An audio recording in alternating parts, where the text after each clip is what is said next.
Thank you, Robot Lady. Hello and welcome to Directly to You, episode 165. It's the fanatixfour podcast. We're fanatixfour. I am AJ at fanatixfour. I'm joined by Parker at fanatixfour, and we were gone for half a month, but we're back now. You can support this podcast, our channel, and all that good old dear stuff by going to youtube.com/fanatixfour and, watching videos, sharing them and stuff, clicking the join button, or going to twitch.tv/fanatixfour and watching streams, give subs and all those stuff. Or you can subscribe yourself with either $4.99 or Jeff Bezos' money. Take it from him. Give it to us. We deserve it more. In exchange for that, you get access to our Spurs Only Discord. You get emotes. You get loyalty badges. You get gaming time with us from time to time. And whenever we have our ducks in a row, you get access to the live recording of this very podcast. It'll be a great time. You'll have fun times listening to the podcast. Also, you can join our Discord for the free. All you got to do is click the link in the description. You can say yo as many times as you want or as little as you want. Yeah, it's all up to you. How you doing? It's true. What video games are you playing? Man, do good playing video games. Lots of stuff. Yeah, we were gone the past 2 weeks. I was sick. So that was the thing. And then Ashley was sick and our baby was sick. And what a time. Just got sick. It was I was saying too, it's weird in a post-COVID world where like we didn't have COVID, but you kind of are like, there are things that aren't COVID anymore. Like we were like, I don't know. And then got the test and it was like, no, it's just have a bad cold or whatever it is. So so that, but games, I am playing games. Let's see, the past couple days we hung out with our friends Mitch and his girlfriend Catherine yesterday for Ashley's birthday celebration kind of thing, and a couple days beforehand had hung out with Mitch as well. Indeed. And we played Ultimate Chicken Horse, which have you ever played Ultimate Chicken Horse? I peeped. Yeah. I played it a little bit with my aunt. It's fun. It's real good. If anyone's looking for like, I think there is online too, but specifically I think it's better as like local couch co-op kinds of stuff, or not co-op, but like, it is. It's very like fun sabotagery kinds of gameplay, where the basic premise for anybody who doesn't know is like, there's some different levels that are basically, platform over here, empty space, and then platform over here of some variety with, different levels have different mechanics or whatever. And every round you get a random box of some items and everybody gets to pick an item to place. And then you're just trying to platform from the beginning to the end. Everybody is. But if everybody makes it, nobody gets any points. So you're trying to be, one of the only people to make it to the end. But then the items that come in can be things that are good stuff, like, just regular old platforms or, I don't know, teleporters or something like that, or it can be bad stuff like bombs or exactly, like buzzsaws. So it's a whole lot of fun. That's like another one of those games that I feel like has like the Smash free for all illusion, where it's it's an equalizer. Anybody can win. It's like, no, if you're good at platformers and you're playing with people that are not good at platformers, you can make it very easy for you by making it just hard enough that you can clear it, but they will never. And that's definitely the goal of the thing. The interesting bit is that like you can also like some of the items that'll come in are a bomb or something like that to blow up items that are already there. So there's definitely sometimes we're like, man, this dude is really good at this one path that nobody else can get. So you can put obstacles in just that way, where it's like, I'm not going that way anyway. And so he'll try and then you'll die or whatever, or you blow up something that is, intrinsic to that part. So it's a good fun time. And like, can you change the amount of bombs that other people get, like a handicap? You can change, but you can change your amount of points. So that's another way to handicap it, is like, not change your amount of points, but change the speed at which you get points. So at the end, just because we're like, whatever, which I think ended up not being as fun. Mitch and I handicapped ourselves to receive 10% the amount of points that anybody else does, just because like, whatever. Kind of a mistake, because I think even if we'd gotten every single amount of points we possibly could every turn, I don't think we could have won Yeah, in the you just amount of inherently turns it won't. gives you. We Yeah, just, yeah. so I mean, you'd still win in terms of like, who has the most points at the end of all of it, but we couldn't have like gotten to the point threshold to win. So that made all the rounds last a little longer and not be maybe quite as fun, because it felt like, man, why is it taking so long?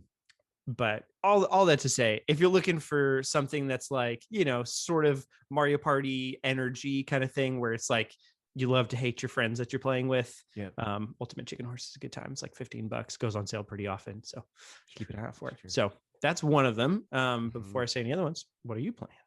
I'm playing a lot of stuff. Pokemon Unite is not a good idea to talk about right now. Obviously I'm playing Smash. I'll always play Smash. Yep. I didn't talk about this. I told you, but I didn't tell directly to you listeners. Me and Lee entered a whole bunch of tournaments. Well, right now the plan is we want to enter 4, not because of this number, but just because there's 4 tournaments that we know of that we want to go to. And we got to enter 2 of them so far. Nice. Because what all does it take to enter to enter the tournament that you can't just enter all of them? You said what? Like, what is it? You said you wanted to enter 4. They capped. Okay. Gotcha. So because of COVID, there have not been any big tournaments or much of any tournaments unless you live in Florida or Japan. Those are 2 extremes of the spectrum. It's like either they got it together and they're like, all right, we feel comfortable now, or they very did not and they didn't care. But now most other places actually have it under control enough where it can be like, and plus most of these events, at least that we entered, are all next year anyway. But because they capped, everybody's like super. I mean, because they've been going for a year and a half. Everybody's like super excited about it. They're like, "Yo, Smash tournament!" So they fill up super fast. So the first one we went to enter in New York is called Let's Make Big Moves, and it immediately capped. Like we had no chance of entering that. At least the early bird tickets. We have hope that they're going to open more later. Nice.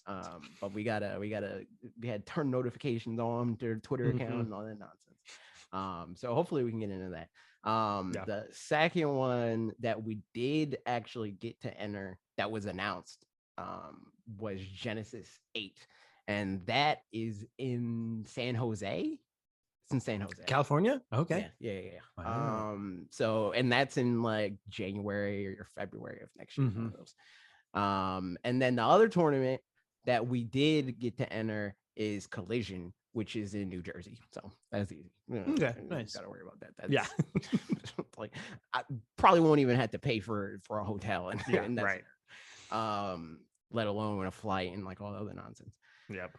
The other tournaments that we didn't get to enter yet because they haven't been announced yet, but we just know that they're going to happen, is this tournament called SmashCon, which is it just has all of the Smash Brothers games. It's like a giant Smash convention that has tournaments for all of them. We want to enter that.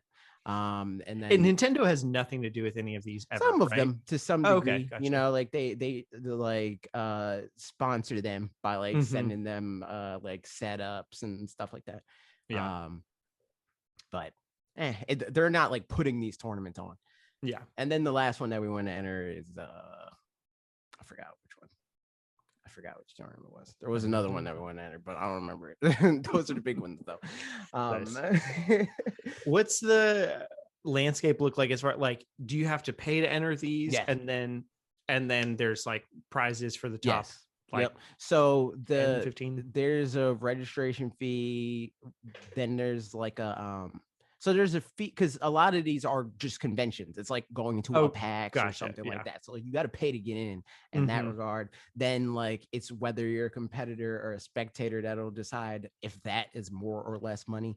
Because a portion of both of these things goes into the pot for the winners. And then there's like multiple events. So like me and Lee both entered singles, which is just regular Smash 1v1, 3 stocks, 7 to 8 minutes, stuff like that. And then there's a doubles tournament, which me and Lee entered for all the ones that we entered so far. Nice. And then I think there's one event that had Squad Strike, which is the Smash mode where both people pick 3 characters and you play a match like that. Or a set like that. And each one of those costs a varying amount of money. So to enter Genesis, I think all together was like 130 or something like that. And then Collision was like $100. Gotcha. Man, interesting. And then it's like right now, because we entered as soon as they got announced, we got like $20 to $30 off or something like that, because it was an early bird registration. That's cool. And then do you know like what's the grand prize if you end up if somebody ends up how winning? many people enter? Oh yeah. And how much money goes into it. And if they get more sponsors between now and then, or you know, stuff like that. But for majors, it's not that like in the grand scheme of things for video games, it's not a Fortnite tournament. Like Fortnite tournaments, you know, like major Fortnite tournaments, you're talking like freaking $200,000 for 50th place. Like for a Smash tournament, the biggest Smash prize pool ever was like, and it was like for Melee, and it happened like last week or something like that. It was like $150,000 or something like that for the prize pool. And that means like overall, so like top 8, that's how what the payout was. Like so the split winner across. So the winner won like $60,000, second place won like 30, and then it goes down from there. Which is a lot of money. For sure. For a video game with the amount of eyeballs that Smash Brothers has, it's not that. It's not that much right. money. Exactly. But yeah, I mean, I'm not really doing it for that. I just fun to do it. The game, and it'd be cool to be good at it. So like if I win, like that'd be sick. I was telling Lee before, it was like I want to, because I was starting, and we've talked about this. We talked about this journey on the podcast where it's like I've been wanting to go and do locals and stuff like that, but then COVID happened. So it's like, well, can't do that. But now it's like I'm even better at the game than I was then, like significantly. And I'm like, yo, I want to go to locals, and it's like I don't know if I'm always going to go, but that's completely dependent on if I win. Like if I go to locals and I win, that's free money. Like I'm going to win these locals and getting like, you know, a couple $100 every week. That's sick. Like, that'd be awesome. So we'll see.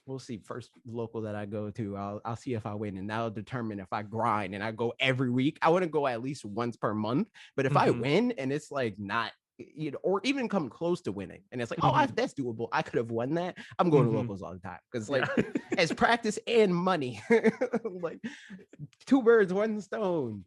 But other than that, I also do want to go, we were talking about I'm probably not going to be on a podcast next week, or I'm not going to be on a podcast next week, unless I don't know, maybe I'll get there in time and I'll be able to record good enough quality, who knows.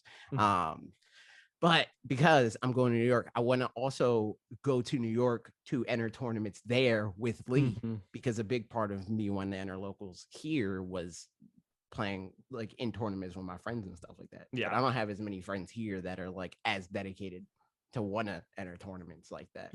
But Lee, he is. So there you go. That's another thing. Nice. But yeah, what else are you playing? Honestly, I'm racking my brain to try to. So I got Skyward Sword, but I've only gotten to play like, it's been, I was telling you before, it's been a crazy couple weeks, but I've only just now pretty much gotten to the ground. Are you playing with or without motion? I'm trying both to see what I like better. I think without is what I'm going with, but I don't know, we'll see, because I'm probably going to play it handheld enough that I'd rather just get used to without, so that I don't have to like switch back and forth between what it is. So yeah, I think that's probably what I'll end up doing. But yeah, so far, you know, it's fun to start a new Zelda game. I'm enjoying it. The music's really good. The you know, I can definitely see like the ways in which it's dated as far as tutorializing and stuff goes, but still seems like is better than it used to be, which is nice. Yeah, there you go. Yeah, Skyward Sword, you know, I played it a little bit both times on stream. And I tried it with and without motion controls. There's parts I don't like about both.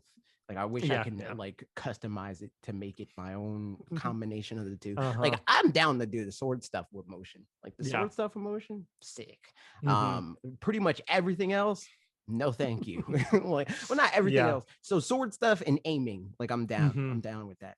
But the stuff like flying the loft wing, Phillips Bros, Walking across like balanced beams and ropes and stuff like that feels gross, especially since it's not based off of the accuracy of motion. They go too hard in the direction of like trying to gamify it. So like I can be walking across and be perfectly straight and be holding my controller and not really moving, but the game just arbitrarily decide you're tilting this way, and then it's like you gotta like move it hard to course correct for how much the game says you're moving all of a sudden. Which, I mean, I guess they could like justify it within the world where it's like it's windy, but there's ways to like tell you that, you know, like it doesn't sound like it's windy, it doesn't look like it's windy, but all of a sudden Link just starts falling over. Okay, like stuff like that. I don't really like the motion about. I mean, like about the motion, but I also don't like the swordplay with the. Like it's not amazing. It doesn't feel good. It feels a lot more accurate to be able to be like, I want to slash diagonally and up, you know, like it's way easier to just do that with my hand. But doing it with the analog stick and flicking it at that is like there's something weird about like the way, maybe I just haven't gotten used to it, but it almost feels like if it were in real life that I would want to like step back and then slash, because like if I'm standing up close to it, then it doesn't want my sword to like, if I'm trying to go from bottom left to top or bottom right to top left or something like that, like slash up like that, then it'll be like, well, you can't because the thing's in the way, so you can't get your sword down to the bottom right part to get it started, or that kind of a thing. Where it's like, I don't really know what's going on here. So there's like, I almost died to one of the Deku plants or whatever. No, not I forget what they're called. The ones that give you the piranha plants. The piranha plants. Yeah, exactly. I almost died to one of those early on because like it didn't do the things I was trying to get it to do. And I didn't, thankfully, but that would have been really embarrassing. Like first thing you can die to. I mean, it's not the first thing because there's that like tiny dungeon at the beginning, but still. All things considered though, it's I'm looking forward to playing more of it, but but again, my biggest problem with this game have nothing to do with people's problems with this game. I just hate the old Zelda formula, and this game is showing it more and more. It's like more confirmation that I hate this. Like I hate it vehemently with every part of my being. A huge part of the friction of the game is that the game wants to tell you how to play the game. It's like, yo, you can't go to, like, it was very I was just walking around the town and I'm like, oh, there's this place that has the trees that I gotta cut down in here and go into this cave, but I couldn't do what I needed to do to cut down the trees to get into the cave until the game told me that I needed to go get the sword to go cut down the trees to get into the cave. That stuff is so stupid. and like I know that a lot of Zelda fans justify it up and down where it's like, that's how it is, man, that, you know, that's just how Zelda games work. And I'm like, yes, I understand that, and it's stupid.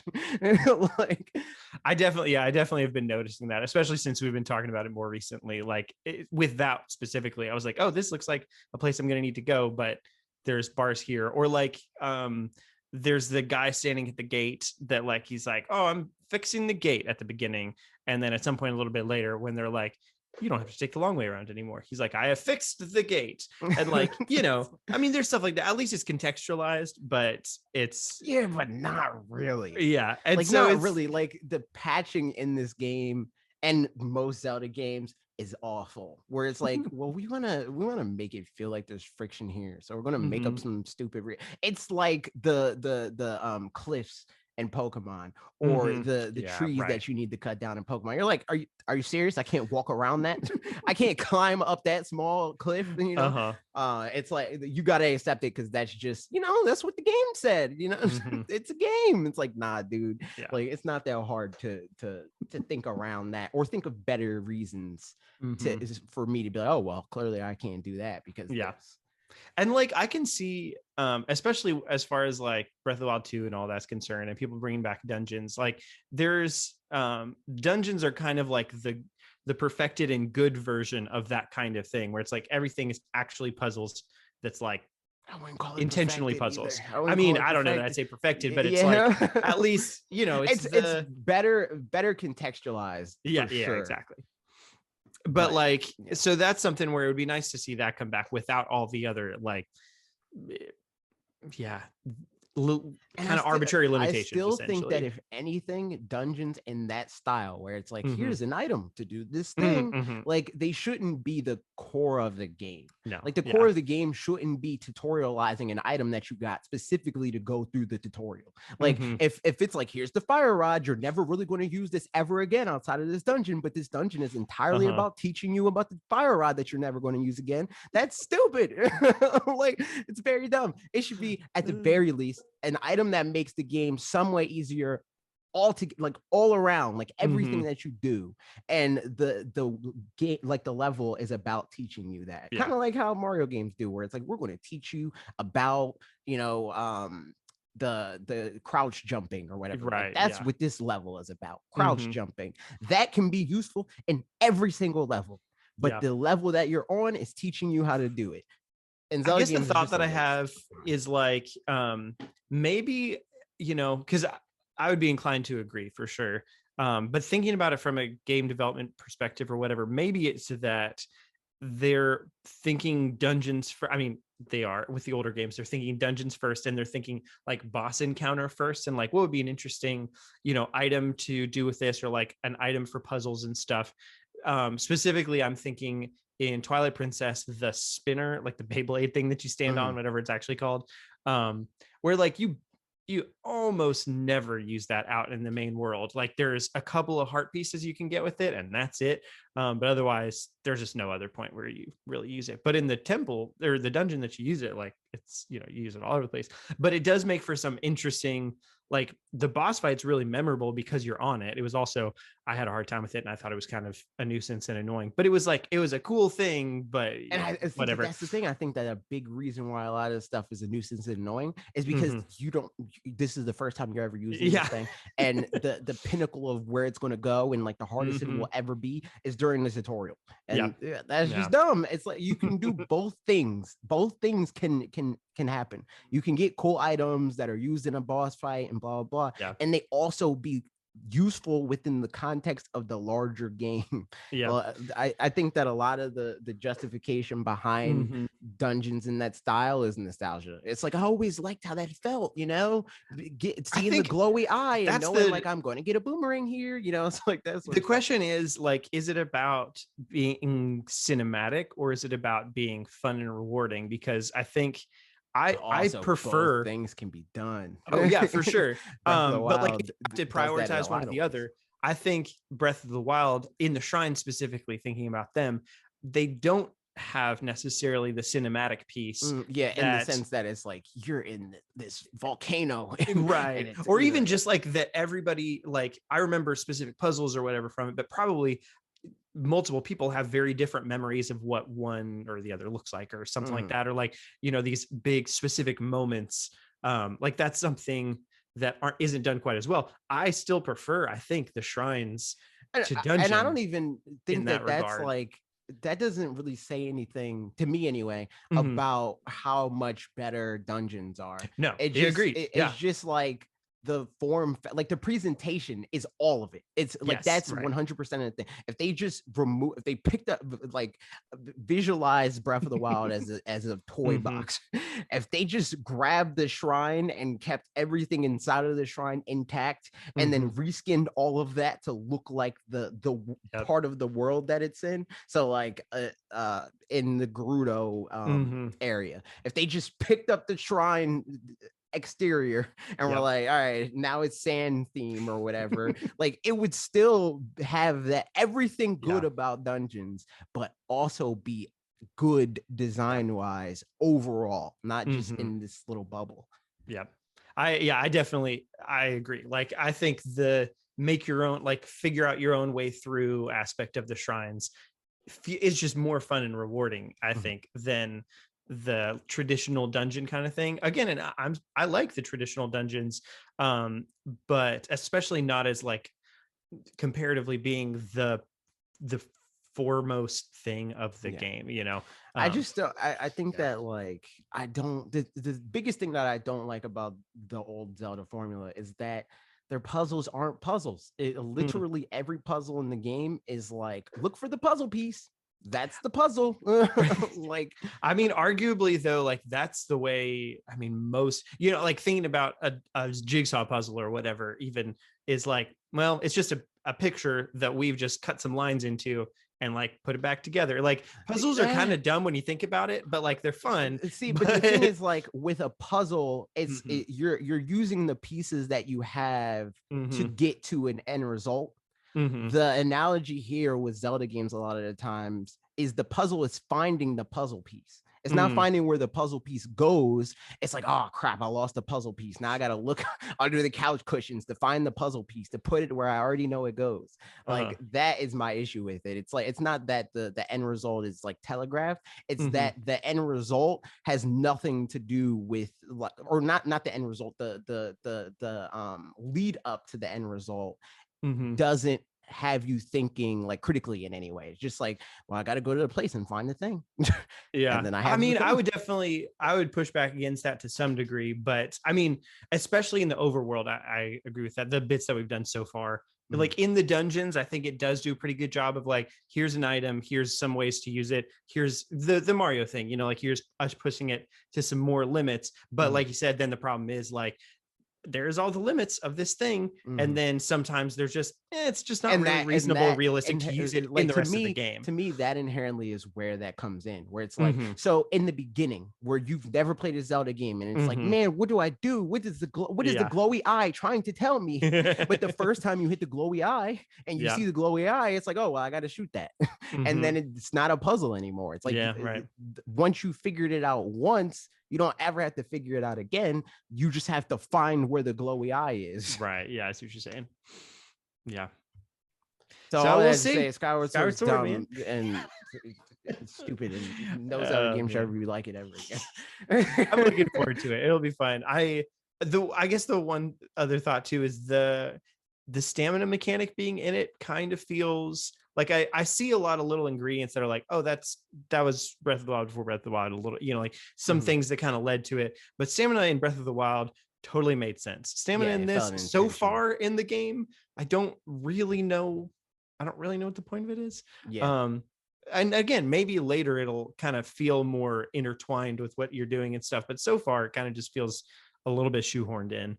Yeah, I think that the point is very similar. The point is like to introduce friction. But in Breath of the Wild, there's like a loop that happens where it's like that friction feels rewarding. It's like, oh crap, I need to use stamina to get here. I only have but so much stamina. How do you know? And then you can figure out how to circumvent a lot of that. And then Breath of the Wild, it's like, oh, I got to the top of the cliff and I only got one stamina wheel. But in Skyward Sword, there's no real way to circumvent it. It's just either you use it or you don't. So and it just doesn't have the same like having more stamina isn't the key to a certain walk, you know, whereas climbing up a cliff in Breath of the Wild, that's like more stamina is the thing that lets you climb up that cliff or not. Whereas at least so far, it could change at some point. Yeah, I mean, and not even necessarily just that. Like it's more, it's less presented as like the only way to get up this cliff is to have more stamina. The having more stamina it makes it easier to do the thing that you already had the ability to do. With the amount of stamina you had in the beginning of the game. Like you can get pretty much anywhere in Breath of the Wild from the door. Like, from you just have to get some items or whatever to be able to do it. Well, even that, like once you have the Great Plateau cleared, you can get anywhere in the game.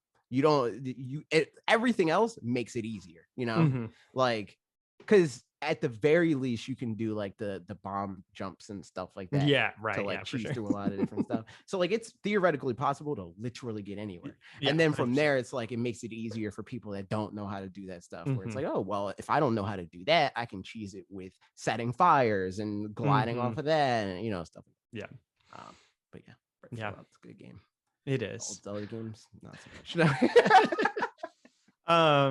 So Skyward Sword, looking forward to playing more of that. I don't remember what else I'm playing. Like I I played a little bit more Monster Hunter Rise at some point, I think. And I did feel like there's something else. Freaking Monster Hunter Stories? playing Monster Hunter stories, dude. No. Did you see the Twitter video that I posted? I felt like I did, but I don't remember what it is. So I guess maybe not. Okay, so I was like, I posted something about never going to catch no monsters, and then Grimhand was like, "Yo, but it could be a Pokemon video."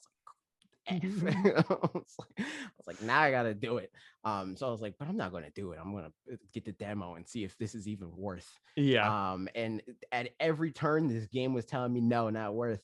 And the thing that broke the straw that broke the camel's back was I was watching a cutscene and the sync for the cutscene was so off. Like it was like an L cut. It was like an L cut on the thing. It was like they would say something and the word would come out 2 seconds later. And I'm like, how could you mess that up? I was like, that is, and it's funny because like how Twitter video works. People were watching it and like, yo, what's the problem? You don't like the cat? And I'm like, no, listen to it with audio. You'll see what I'm talking about. It's just it's insane to me that people can point at this game or really any game that a lot of people point at where it's like Temtem, blah, blah, you know, if only Pokemon can do this. And it's like, if Pokemon ever made it, like if their cutscene was like that, it would be World War III. Like it would be the end of the world. People pick, and that's why people pick those stupid, like small arguments of like, look at this tree. Like it's not core to the gameplay in any way, but look at this tree. It's like, but yeah, that all that to say, I'm not making the Monster Hunter Stories video, and I am not buying that video game. I'm very not. I haven't played any more of the demo or anything, so I don't even know. I know Mitch got it, and so I'll find out his thoughts on it as well. But otherwise, there's probably something else I've been playing and I'm just completely forgetting about. But that's it for me for now. I'm also playing Pokemon Unite, but there's no news story about that, I don't think. No, but there is a news story about Pokemon Snap. True. And here we go. That's it. That's what we've been playing. Here's the next bit. Yes. So Pokemon Snap is getting an update, which, correct me if I'm wrong, I don't think they'd ever confirmed that there was going to be post-launch they never updates. It just always was a thing where it's like, this game is perfect for that. It was a Mario Party situation. Where it was like, of course. Yep. And like, seriously, to compare this to like Mario Party or Mario Tennis or whatever, like those are games that I was like, yeah, this is going to need updates because it doesn't feel like a full game right now. And then by the end of the updates, like, okay, well now it feels like a full game, I guess, but it's by the end of the updates. This Pokemon Snap, on the other hand, I think as well, definitely felt like that was a full game. Like it would be great if it got updates, but all right, I'm good, you know? So this is like icing on the cake for sure, and it looks great. From some of the stuff that I saw, it sounds like this was just stuff that they wanted to include in the main game but just didn't have time to do. But I hope that they do more because I want a random update and I want them to like not I want it to be like balance patches and it has shiny Pokemon in it because that would be so sick. That would be so sick. Even if it's just Pokemon that we already have, like it would be so sick if like every Pokemon had like a 0.00002% chance of being shiny. That would be so hype. So it's if I'm not wrong, it has 2 new areas. One of them is the new areas consist of a new location at the Florio Island Nature Park, which I think is that I think that might be we've already seen the first level. Yeah, I think that's the first okay area. Mighty Wind River, which that's new, I think. I think it is, Barren Badlands, which is the sand one, I think, and again with both day and night variants. And then is the Florio Island Nature Park one? Is that the one where you get really small? Yes. Okay, gotcha. So it's there. You go. I don't know. Not a lot to say. It's cool. I'm down. This was one of my favorite games from this year so far. and I'm down to play more of it. Speaking of Pokemon too, they announced or somewhere that there's a Pokemon live action series in early development. It's a Variety article. Okay, yeah. So unlike gaming, yes, film exactly. and TV, it's like, yo, we're gonna make this thing. That's it. We're making it. You know, like, I mean, that's like the fact that we know about Marvel's like phase 4 and some of phase 5 stuff already, where it's like, here's a title, that's all you'll know for forever. Yeah. You know, I mean, they're Sony, you know, pretty much. I was about to say exactly that. Every film and TV studio on the planet just is Sony with PlayStation announcements. Honestly, maybe that's why PlayStation's kind of like that, because they take their cues maybe backwards, like from I don't know, though. movie stuff, like, you know? I don't feel like that. See, with movies, it's like they're super transparent about that, where it's like, this is a thing and we're announcing it. And maybe because they have to be, because it would be leaked time or whatever. Yeah.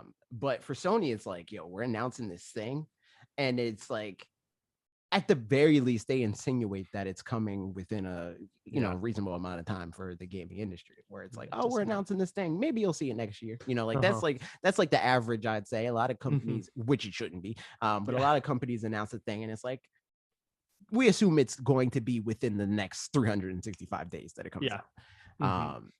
But Sony will announce a game that Nintendo would usually end their presentation with saying, like, in early development, you know, that, which is Nintendo for, you're not seeing this game for 2+ years, you know. They won't say any of that. They're just like, oh, here's the game. But anyway, they freaking announced the live action Pokemon thing.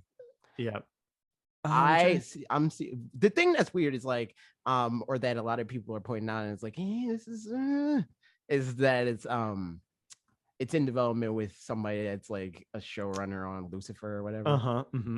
And I've never seen that show. No, but I do know, based off of what I know of the premise of the show, it's like, what? It's like, how seems like a weird mix. I mean, you know, obviously you would assume people have a wide array of the fact that like, the same guy who did The Sixth Sense also did Avatar: The Last Airbender. Like I wouldn't expect like freaking M. Night. What's his name? Freaking James Gunn. Right. to make Guardians of the Galaxy. So. Ashley always mixes up and knows that she's going to, and tries to pre-correct, but always mixes up James Gunn and Tim Gunn from what's he from? Runway. What's I don't know. Is it Project Runway? That's the only Project Runway and stuff. I think, I think it's that one, which is very funny. So, but she'll always be like, "It's Tim Gunn, right?" And I'm like, "No, it's James Gunn." I see. But the thing is, like, the only reason why I didn't do this in my head, I like hesitated because I didn't want to like confuse him with his brother. But then on second thought, I don't even remember what his brother's name is. I just know that. Is it James Gunn or question mark Gunn? I don't know his brother's name. So it's like, but it's like when I was thinking of it, I wasn't thinking like in the front of my head, I don't know his name. I wasn't thinking that. I was just like, the name at the front of my brain is James Gunn, but I don't know if that's him or his brother. That's like, I might have told this story on this podcast before. I don't remember. So my friend Mitch, I talk about fairly often. He had dated 2 girls in a row named Kaylee, I think, or something. I don't remember. So he dated a girl named, maybe it wasn't Kaylee, but we'll say it's Kaylee for the sake of the story. Dated a girl named Kaylee, and then dated another girl named Kaylee. And then he was telling me, he was like, you know that feeling when you call somebody one name just by default, and then like you're like, oh no, that wasn't the right name.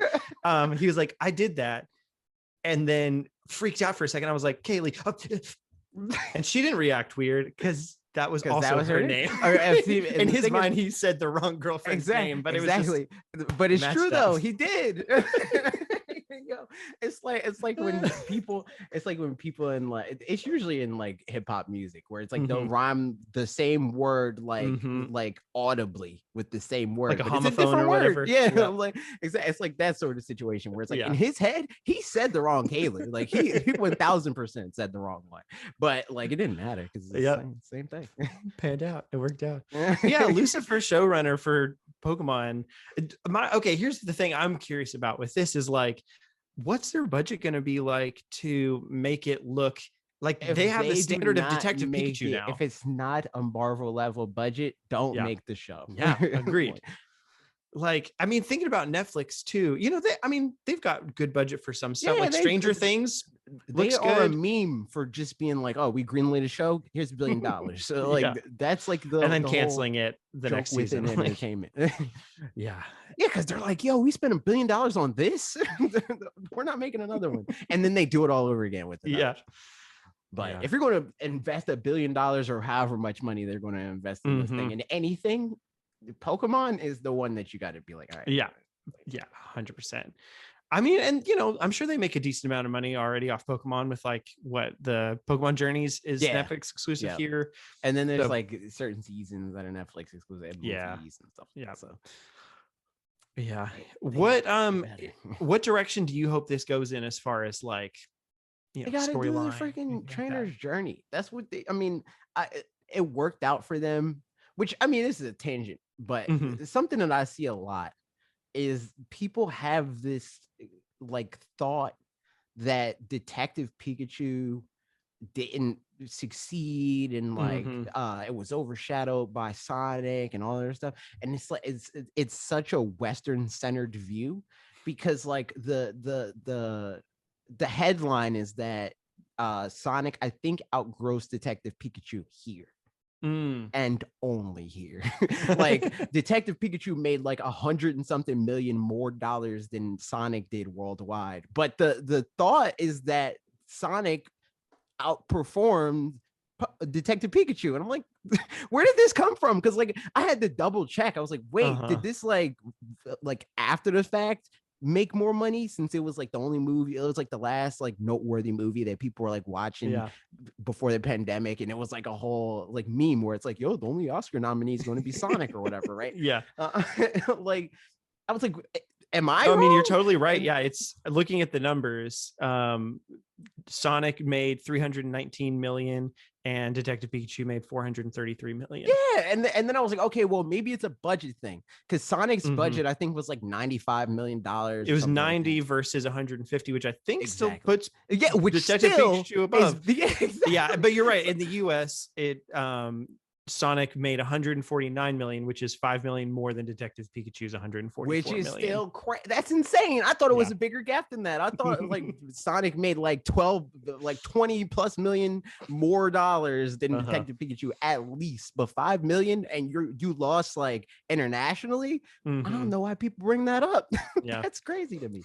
But anyway, like I think that there's so much that like in a pitch deck, if that was like the whole thing of like, yo, this is why you should give us money. Like they have one of the highest grossing video game movies in like all history, live action, only considering that, not even mentioning the fact that before then, like the animated movies were in the running for that way before that. Like it's freaking Pokemon. Look at all the other like this the whole metric that everybody throws around, which I regret informing them on, where it's like, yo, it's the top grossing franchise in the world and stuff like that. Where it's like when I first learned that was like a thing that was like shocking to people. Like I told Bob that, I think on a Wolf Den Live, back when it was Wolf Den Live, rest in peace, dude. And he was like, nah, man, there's freaking Star Wars, there's Marvel, and then double checking, I was like, yo. But now it's like a thing that everybody says to be like, yo, the Pokemon games need to blah blah blah. But yeah, like they can throw up that, they can be like, hey man, like it's the most successful media franchise in the world, give us money. So hopefully they do that, and they just do the trainer's journey. It doesn't have to be Ash, it doesn't have to be Red, it just has to be some kid that freaking grew up in whatever region they want. I think all I hope is that it's trainer's journey and stuff, but not like don't retell Pokemon Origins, don't, Pokemon Indigo League, like that kind of thing, where like And I don't think they would do that, but I don't want it to feel like yeah, you're not wrong. A retelling of a pre-existing thing. Yeah, and visually that it shouldn't be like the Legend of Zelda movie trailer IGN thing from 2004 or whatever it was. Yeah, it needs to look like Detective Pikachu. Yeah, honestly, just like it's real life. Like this is what our world looks like, but there's Pokemon in it, as opposed to like he's wearing the hat and he's wearing, yeah, he said the thing that Ash said in this episode. It's like, yeah, I don't need that. Pokemon is too big of a universe to do that, because it will be tricky to. Yeah, go ahead. I was just going to say, like, the world of Pokemon is too big to not be able to make something compelling out of nothing. Like you could just take a dartboard and throw it at Gen 2. Officer Jenny, deputy, like it wants to become a Elite Four member, and make a story about that or whatever, right? Like it's just her and her Growlithe, man. Exactly, dude. Cracking skulls. Just freaking make a story about any type of person in this world, and it could be compelling. So to go and retell a story that we already know, but just in live action, just opens the door for people to criticize it for not being perfectly that thing. It's like just a hurdle that you don't have to go through, like something like The Last of Us or Uncharted or whatever. That's not a luxury that they have, because their world is pretty like steeped in those characters. Like the world is pretty much, as far as we know right now, about those characters and ancillary characters that they are related to in some way. But Pokemon is just about the world. It started as, if anything, you being the main character. I don't use that to their advantage. Are stupid. It'll be good. I'm excited for whenever it happens, but it feels kind of equivalent to a Mario movie, to a Nintendo World in Florida kind of thing, where it's like, I almost wish I didn't know about it because it's so far away. It's not going to happen for a long time. What can you do? I think with this, it might not. I mean, it's not going to be soon. Like in 2023. Exactly, something like that. Yeah, like, which is not bad. We learned. Yeah, I mean, that's like towards the end of 2021, we learned about it. So if we get in 2023, I mean, that's the same as like, season 1 of The Witcher was December of 2019, and then season 2 is going to be December of 2021. So bad. Now, if it was a game, that's like, all right, we just got a new game. We're not going to see another one in 4 years. Like, although the only thing that a little bit suck is like that the shows typically, that the anime is like 24 episodes or a bunch of episodes, and this is going to like 10. Yeah, probably, like Netflix and like whatever. Those it type is what of it shows. Is. It's like it's a 10 episode season if we're lucky, like Loki being like 8 episodes or whatever. Yeah. I think 6, even worse. What's 6? That's messed up. It is. So fun times. Yeah, Loki. We didn't talk about that either. We were talking about stuff that we didn't talk about. I just remembered the other thing too that happened between was the Steam Deck happened, and we didn't. That was one of the headlines that just didn't. We can talk about that.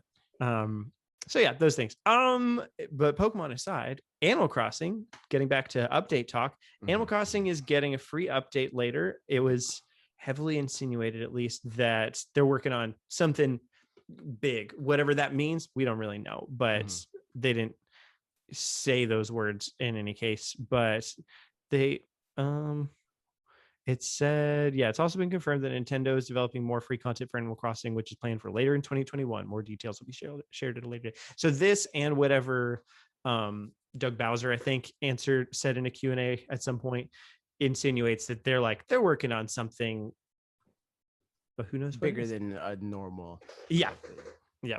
And like they know, which honestly, like, smart to do so, because it's so many people. I don't know. So many people bought it, chomping at the bit to play more Animal Crossing. Yeah. Once you've made the amount of money that 30 million plus copies makes, like, although that would be ironic if they didn't do more updates, because like that and or if they didn't do like a big one, because both that and Mario Kart 8 would be the two 30,000 plus or 30 million plus sellers that don't have which like is also true. They're also 30,000 plus. That also, not the only ones at that point. There's one or two others. Yeah.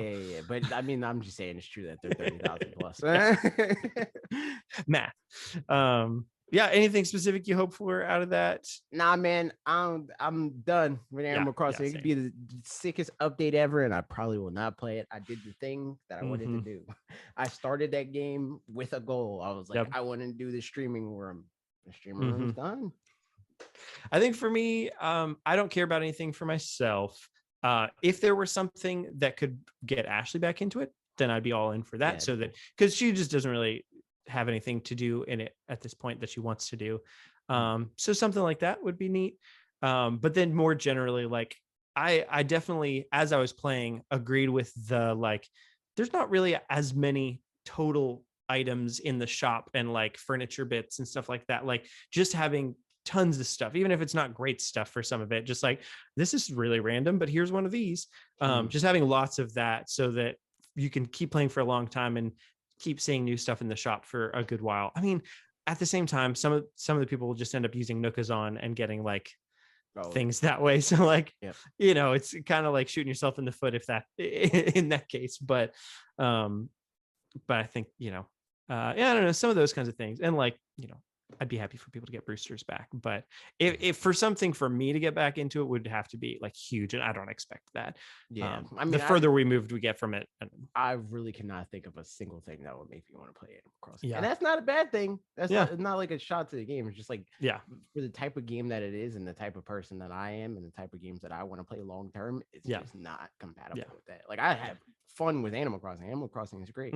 But the type of game that it is for me, that's a short term thing. And short term, I put 150 hours. But it was condensed into a it was short amount of time, 2 months or something like that, which is fine. Like, that's way longer than I've played most games. I think it would, for me, it would have to be something, and that, like I've said before, where essentially you get a soft reset, not necessarily to the whole game, but like a new, like a secondary location. Exactly. And maybe something shared with other people would be cool like that. But I don't know. Or I mean, if it was something like that, might get me in. If it was like a shared thing. I'm wondering honestly if, you know, everybody's on islands and then like a city update that's a whole separate city that you share with, you know, some other people somehow. Like something like that could be kind of neat. You gotta do a freaking survivor update. Yeah, there it is. Vote people off the island. So yeah, there's that. Also in recent news, Nintendo originally was going to have some music in the Olympics, but most of Japan is really mad about the Olympics happening still. So Nintendo said, never mind, ahead of time, which, you know, was probably good for them PR wise in Japan, but but everywhere else, people got sad. I mean, it would have been cool to hear, you know, different versions of this stuff, but like, I'm not watching the Olympics other than I didn't watch a single second of the Olympics. I saw some clips of skateboarding because I saw people talking about skateboarding, but I have seen no clips. So seen nothing. Whatever I'm about to say is going to lead into a little bit our next topic. So I'm trying to think if I have other thoughts that have to. I don't have any other thoughts about this. It would have been neat to hear different versions of this stuff. Cool. I would have gone and listened to only those. You know what I mean? Like it wouldn't have been if Mario ran up and punched Goku and said, "You're never getting in this match." I'm like, "Oh, hype!" But other than that, so like I think if I'd already been watching the Olympics and stuff like Nintendo music came in, I would have been excited about that happening. But for me personally, it just would have been something where it's like, hey, did you see the recording of this orchestra playing Nintendo music or something like that? Other orchestras have done that. There's plenty of videos of that kind of thing happening that I haven't seen that I could go watch. So for those reasons, it's like not crazy. But so I did watch some clips of skateboarding and stuff, which bigger topic. I'm like, part of me kind of wants to. I skated a little bit in like 7th grade and I was so bad. Like I was friends with guys who were really good, one of whom like almost got sponsored by a couple companies at some point. He was this is super tangential. So is my friend Austin. He would just get really, really good at something and then kind of just stop. I'm bored of this. Yeah, exactly. Like, and I think maybe it's because like the local competition wouldn't be good enough to where he like peaked and was like, like before he and I were friends, he like got to nationals in gymnastics at like 11 or something like that. And then was like, I don't really care about gymnastics anymore. And so he stopped. So then he started skating and he was like probably 14 or whatever. And it's like really, really good. And then he stopped. And then from those two things, he went into like super aggressively into fishing, which seemed like such a left turn for me. Where I was like, oh, okay, I guess. But yeah, now he has like a business based out of that. So it worked out great. But all that say, I skated a little bit back then.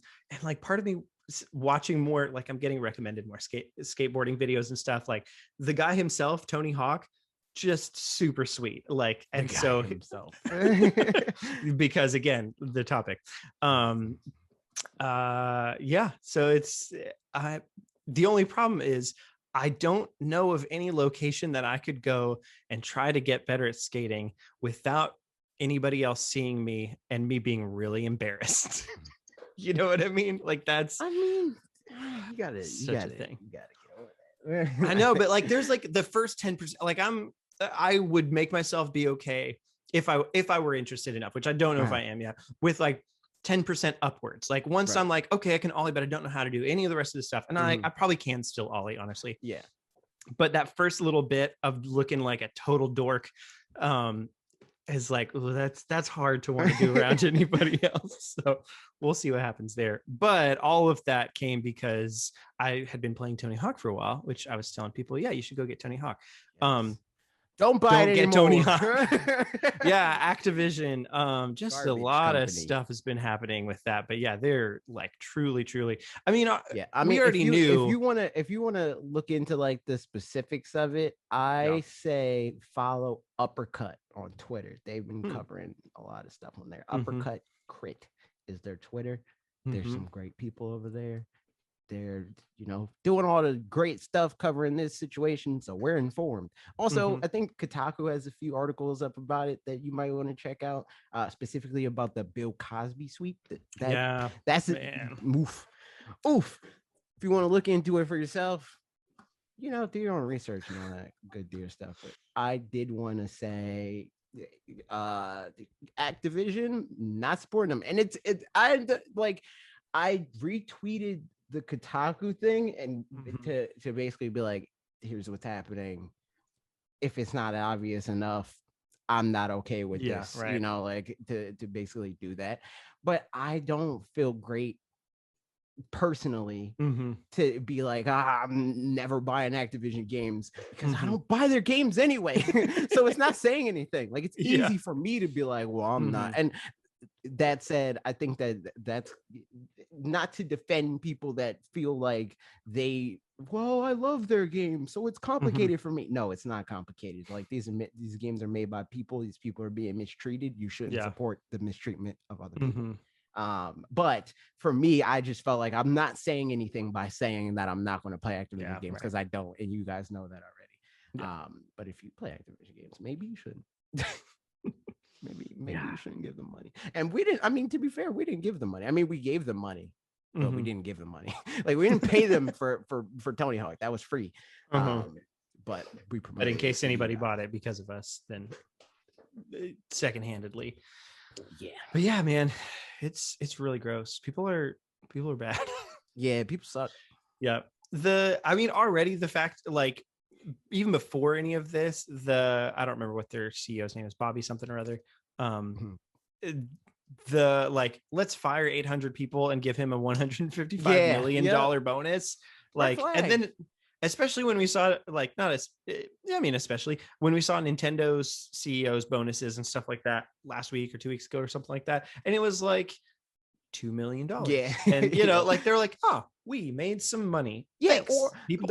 or the other extreme of that, where it's like, yo, we're going down we lost money for the first time ever, and then Iwata's like, take 60% of my salary, like that type of stuff is like, I mean, it's still, like people complain about Nintendo being greedy, and like, Nintendo's still a company those are too. People that are dumb. Like there's levels to everything. Like on some level, every multi-billion-dollar corporation is probably a little bit more greedy than they should be if we're talking about like just on a like being nice to other people level, not necessarily like directly, but like you're a billion-dollar company, you could end world hunger and you're not, like in that sort of way. But that's way less active than actively abusing the people that work for you and make you all of that money. Yeah.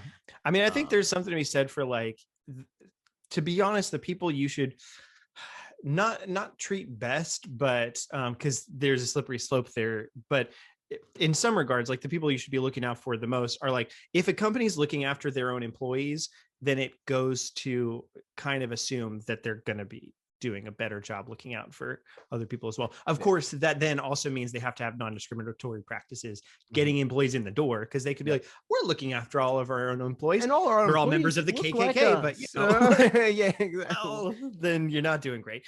But that kind of thing, like if like we know with Nintendo again that like they at least have reasonable working hours and like pay their people pretty well and stuff, and like I'm sure there's a bunch of bad apples in there, like that kind of thing happens for sure. But on the whole, like the worst thing people can say about Nintendo is that they charge them $60 for a game they didn't like as much as they thought that they would, or that they're not letting you play Star Fox Assault on your Nintendo Switch system, like. And all that. They're the ones not letting me play. Like, I mean, that's the hill you want to die on. Go for it. But other companies, there are much worse companies.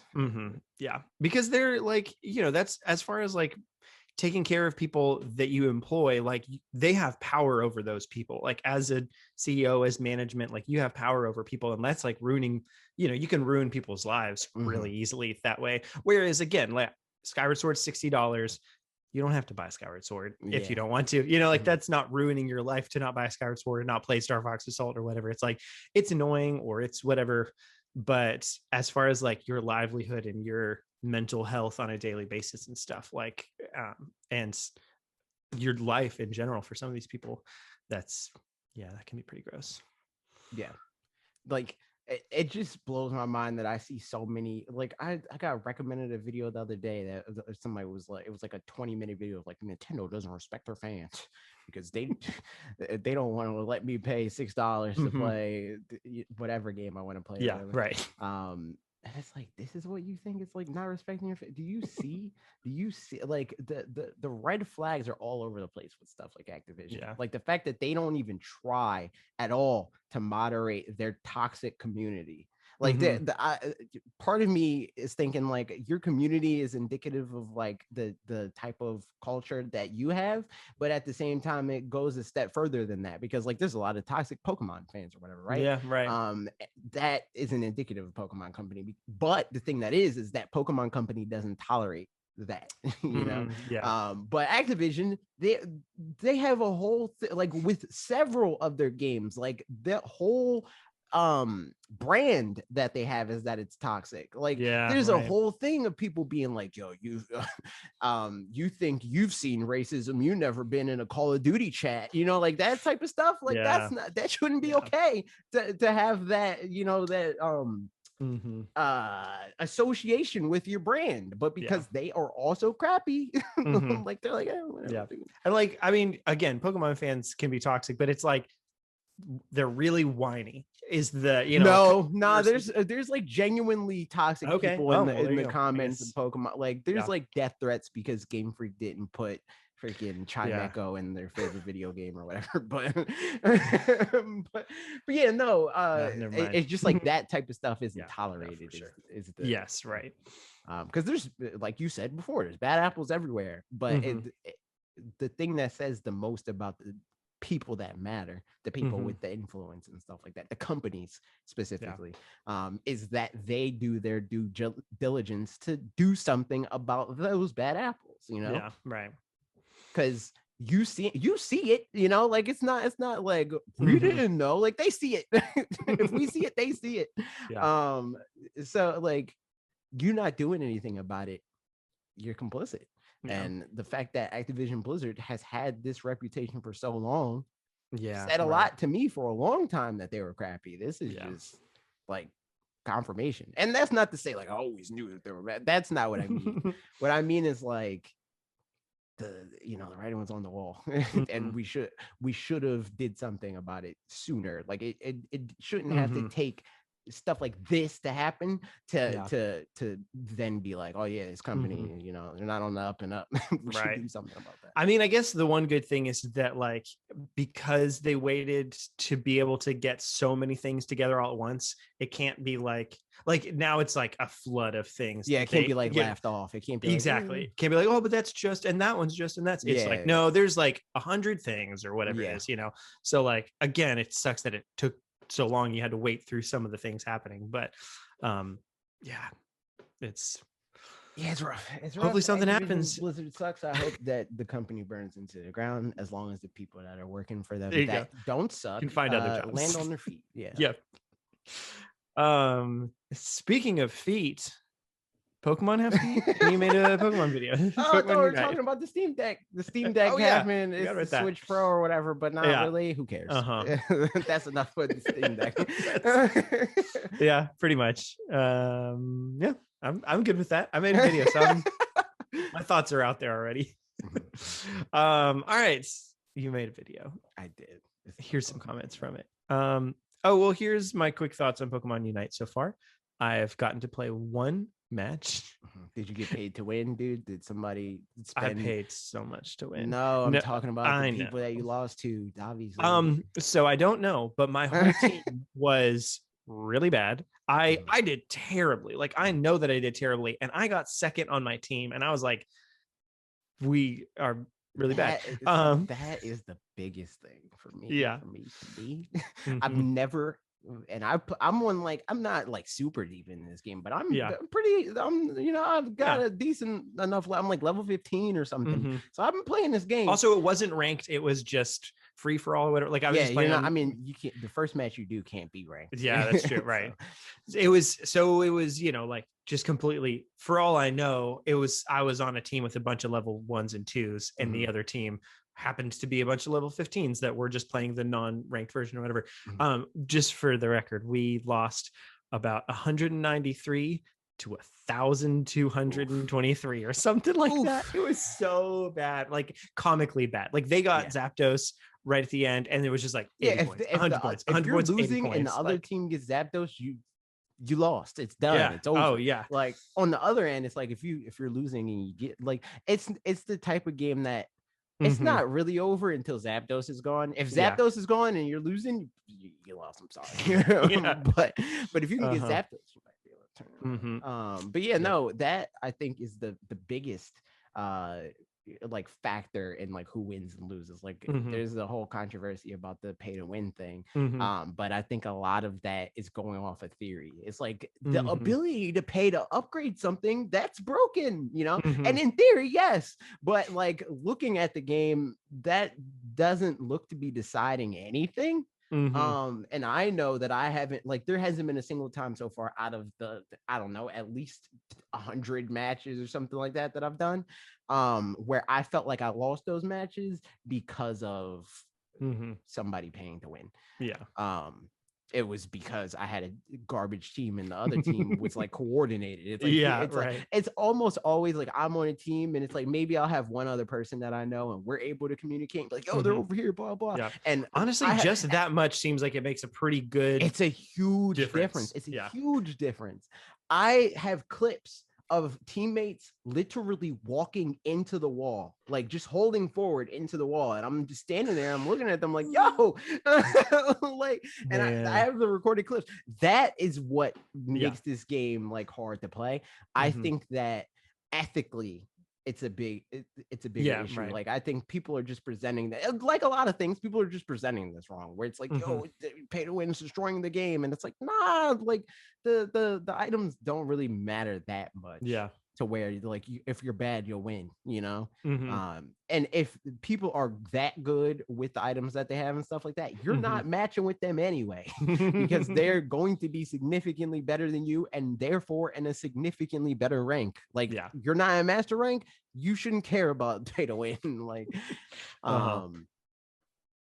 outside of the theory, you know, that the fact that it could spiral out of control, and like if they get away with this, they can get away with, you know. Yeah, I mean, because essentially the things that you can buy help supplement your skill, as opposed to thinking of like Clash of Clans, which I played Clash of Clans back in like 2014 or whatever for like a good chunk of time, until I think the thing that broke it for me was I was getting to the point where like it was I just wasn't enjoying it anymore. But also I was like, let's look at what the number like 1, 2, 3, 4 rank, whatever people are, and you could just so obviously tell that like they put in, they dropped thousands and thousands of dollars, and they got a bunch of this stuff. Like it's, you know, and that's just it. Like so the thing that you're paying for is, I mean, skipping time, but is the items that are how well you're doing in it, as opposed to things that are supplementing your skill or lack thereof, you know. And even then, if things are supplementing your skill or lack thereof too much, then that can still do it, you know. But so far as Pokemon Unite's concerned, it doesn't, like you said, it to me so far what it feels like is the people paying for Joker. Like because Joker is the best character in Smash. He's just the best character in Smash, period. But there's one notable Joker. There's one. He's the best player in the world, sure. But there's one of them, you know. Because otherwise that would be all the finalists, all the top 10 like Smash everybody, it would be like Jokers. Bayonetta and Smash 4, where literally 60% of the player base at the very least had a Bayonetta secondary. Like that is pay to win level, you know, where it's like it's making bad players good. But in this scenario, it's like they were going to beat you anyway here. So I don't know if I would call that pay to win, because they didn't pay to win. They just paid and beat you more than they would have otherwise. Like you were going to lose either way. So let's get into some of these comments. Chad Dominique said, I think paying cash currency to upgrade the held items is what people are pointing towards with the pay to win criticism. You're paying for immediate stat boosts up to a level 30 cap per item that will affect gameplay and tilt the scale in your favor. You can grind for these upgrades without spending any time, without spending anything but time, sure. But the people who can afford to could just drop the money to get a competitive edge. I don't know how marginal or vast the advantage is by doing so, but the fact that it's a non-zero amount is kind of bleh to me. I think that just depends on, like, to me, at least with how this, like, playing the game, how it feels balanced to me as somebody that did a little bit of both. Like, I spent money to get characters, and then I had extra money, so I was like, I'll buy. I think I bought enough coins or enough upgrade things to get 2 items to like level 15 or something like that. And I have multiple items that are on level 20 that are just from me grinding. And it didn't really help me much. I just maxed out, or not maxed out, I got items to level 15 for build on a character that I don't use. So it's like that sort of thing. It's like, I think that people that are willing to spend money on the game could equally complain about the time grind that people are able to put in. Like, somebody that doesn't have that much time to play games, but they have money. I don't think it's the worst thing in the world for them to be able to be competitive too. Like the 12-year-old that can spend 12 hours a day every day grinding on this game shouldn't inherently be rewarded more than the guy that can spend $12, you know. Like, I mean, for what it's worth too, again, because of the nature of the items, and I agree as far as it being kind of bleh, but the pay to win thing is also like sometimes is pay to not play is the idea, where it's like I paid money to beat, now I'm number one because I paid this money. Whereas for this, like, it's not making you not play anymore. Like you said, it's you're either currency you're spending is time or the thing. But like, as long if the thing itself isn't that intrinsic to your victory or lack thereof, then like just it's not as big of a deal. But I mean, yeah, still, I think if it were just cosmetics, that would definitely feel ethically less bad. Yeah, right. Ethically, I'm completely on board with, like, ethically, I think that the only thing that should cost, and I said as much in the video. Yeah, exactly. The only thing that should cost money is cosmetics. But I just think that the argument is flawed. I think that people are trying to say that like doing one is like better than the other, where it's like I should be able to like spend all my time playing the game and be better than the person that doesn't have time to spend on playing the game.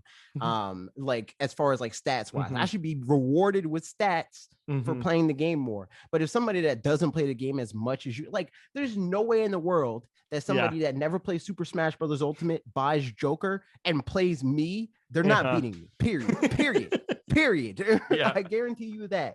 And that should like be the case with this game. And I think it is currently the case with this game. If somebody that never plays this game and doesn't play MOBAs and doesn't understand how the game works, they're not going to be able to max out a freaking float stone or a buddy barrier and beat you for it.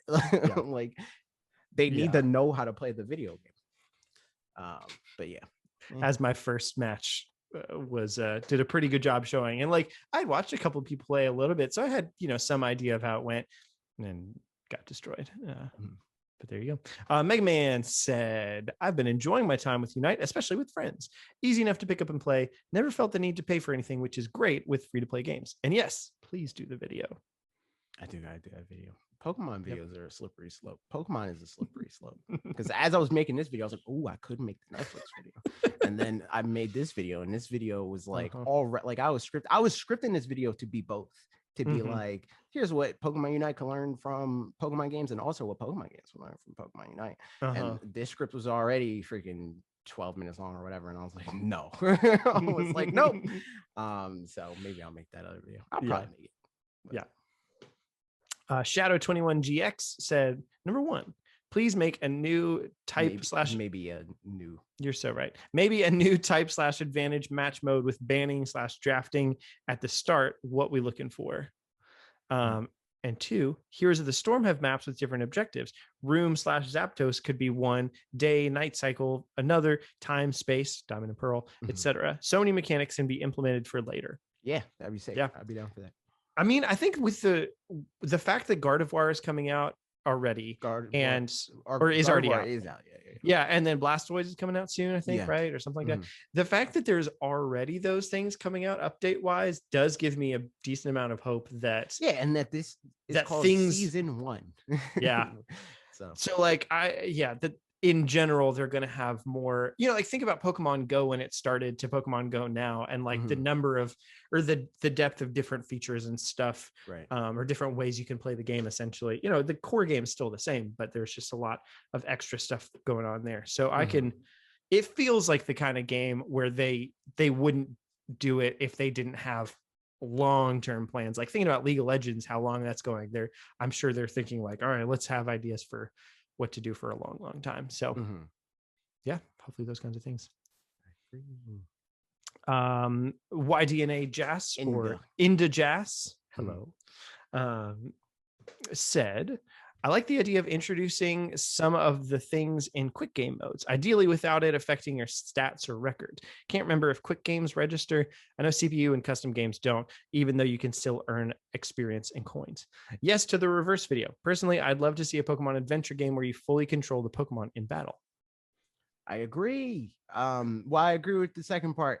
I don't know if I agree with that not affecting your stats and record. I think that people that would prefer to play that way should be rewarded for playing that way. Possibly even more honestly, because I think that like stuff like type effectiveness and stuff like that's an additional layer. Like that's something that is harder. I think.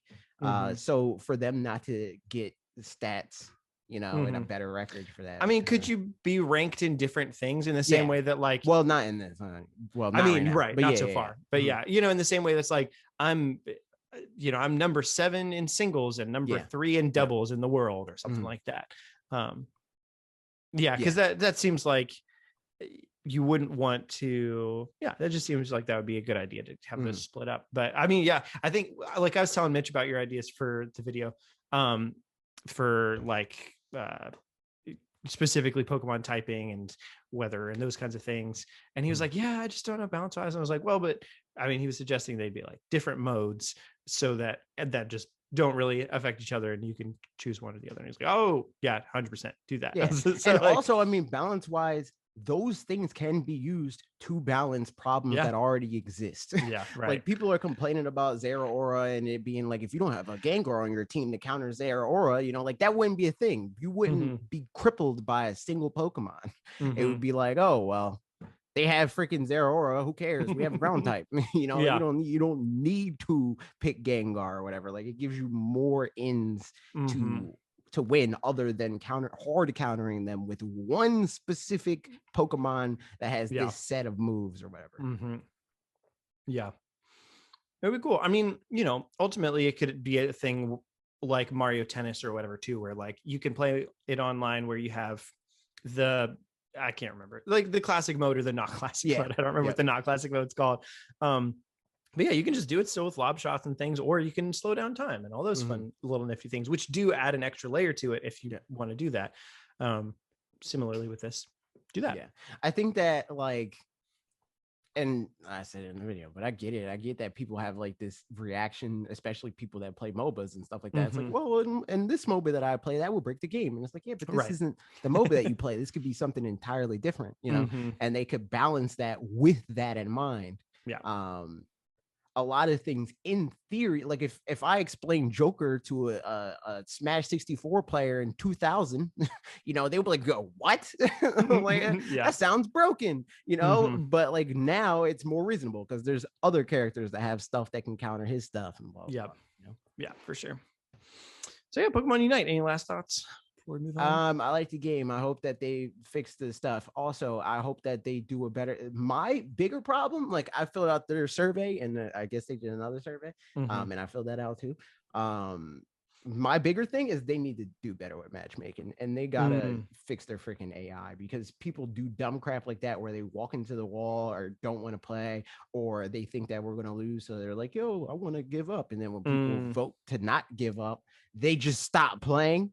Like that's sort of stuff. And then what happens? Does an AI replace them, or they sometimes and the AI that replaces them is limited because the only option that you have is either to keep them in the goal and they just sit there like at your spawn and do nothing, like sit or to follow you and only you. So like say I'm the one that saw that they replaced the player character with the CPU. I can press plus or whatever and select follow me.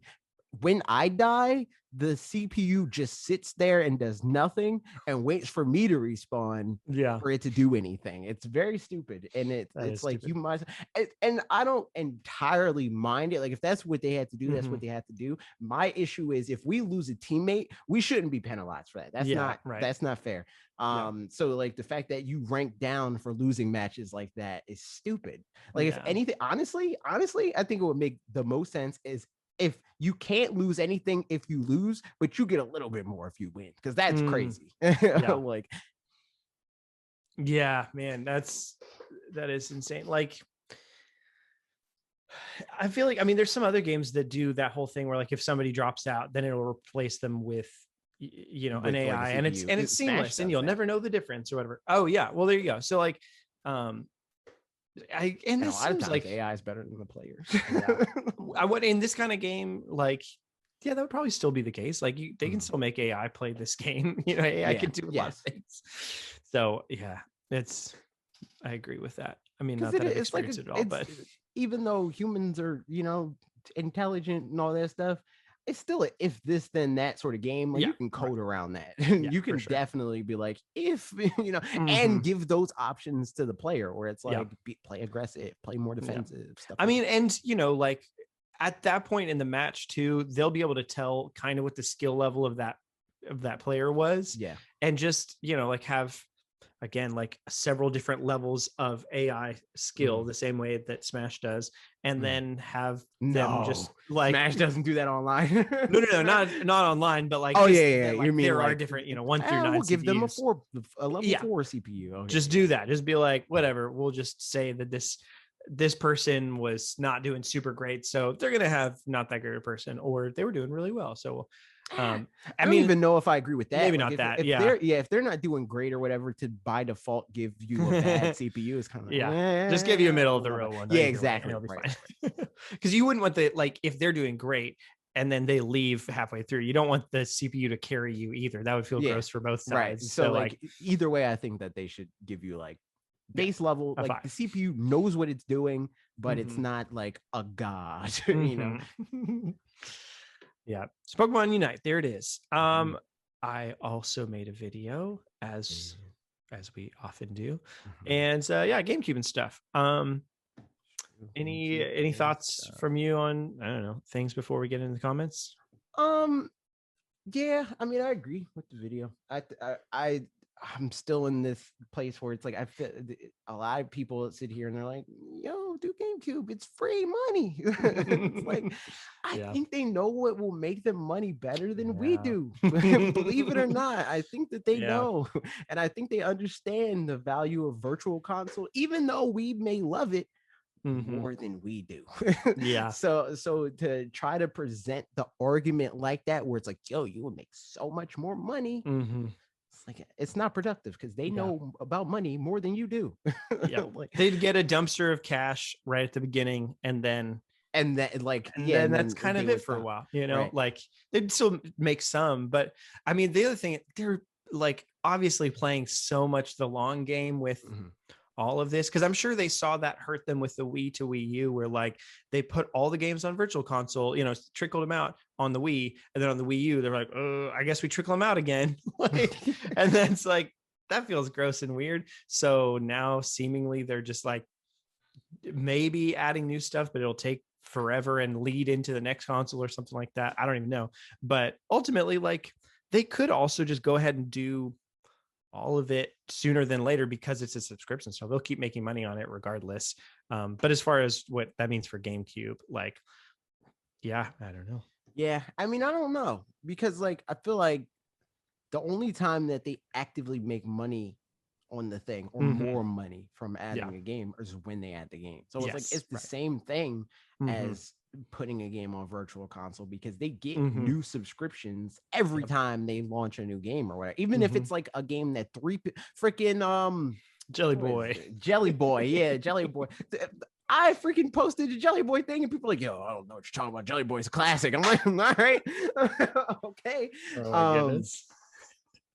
So like, I mean, every game they post, somebody loves that game, whether it be that they loved it when they grew up with it, or they actually tried it and they love the game.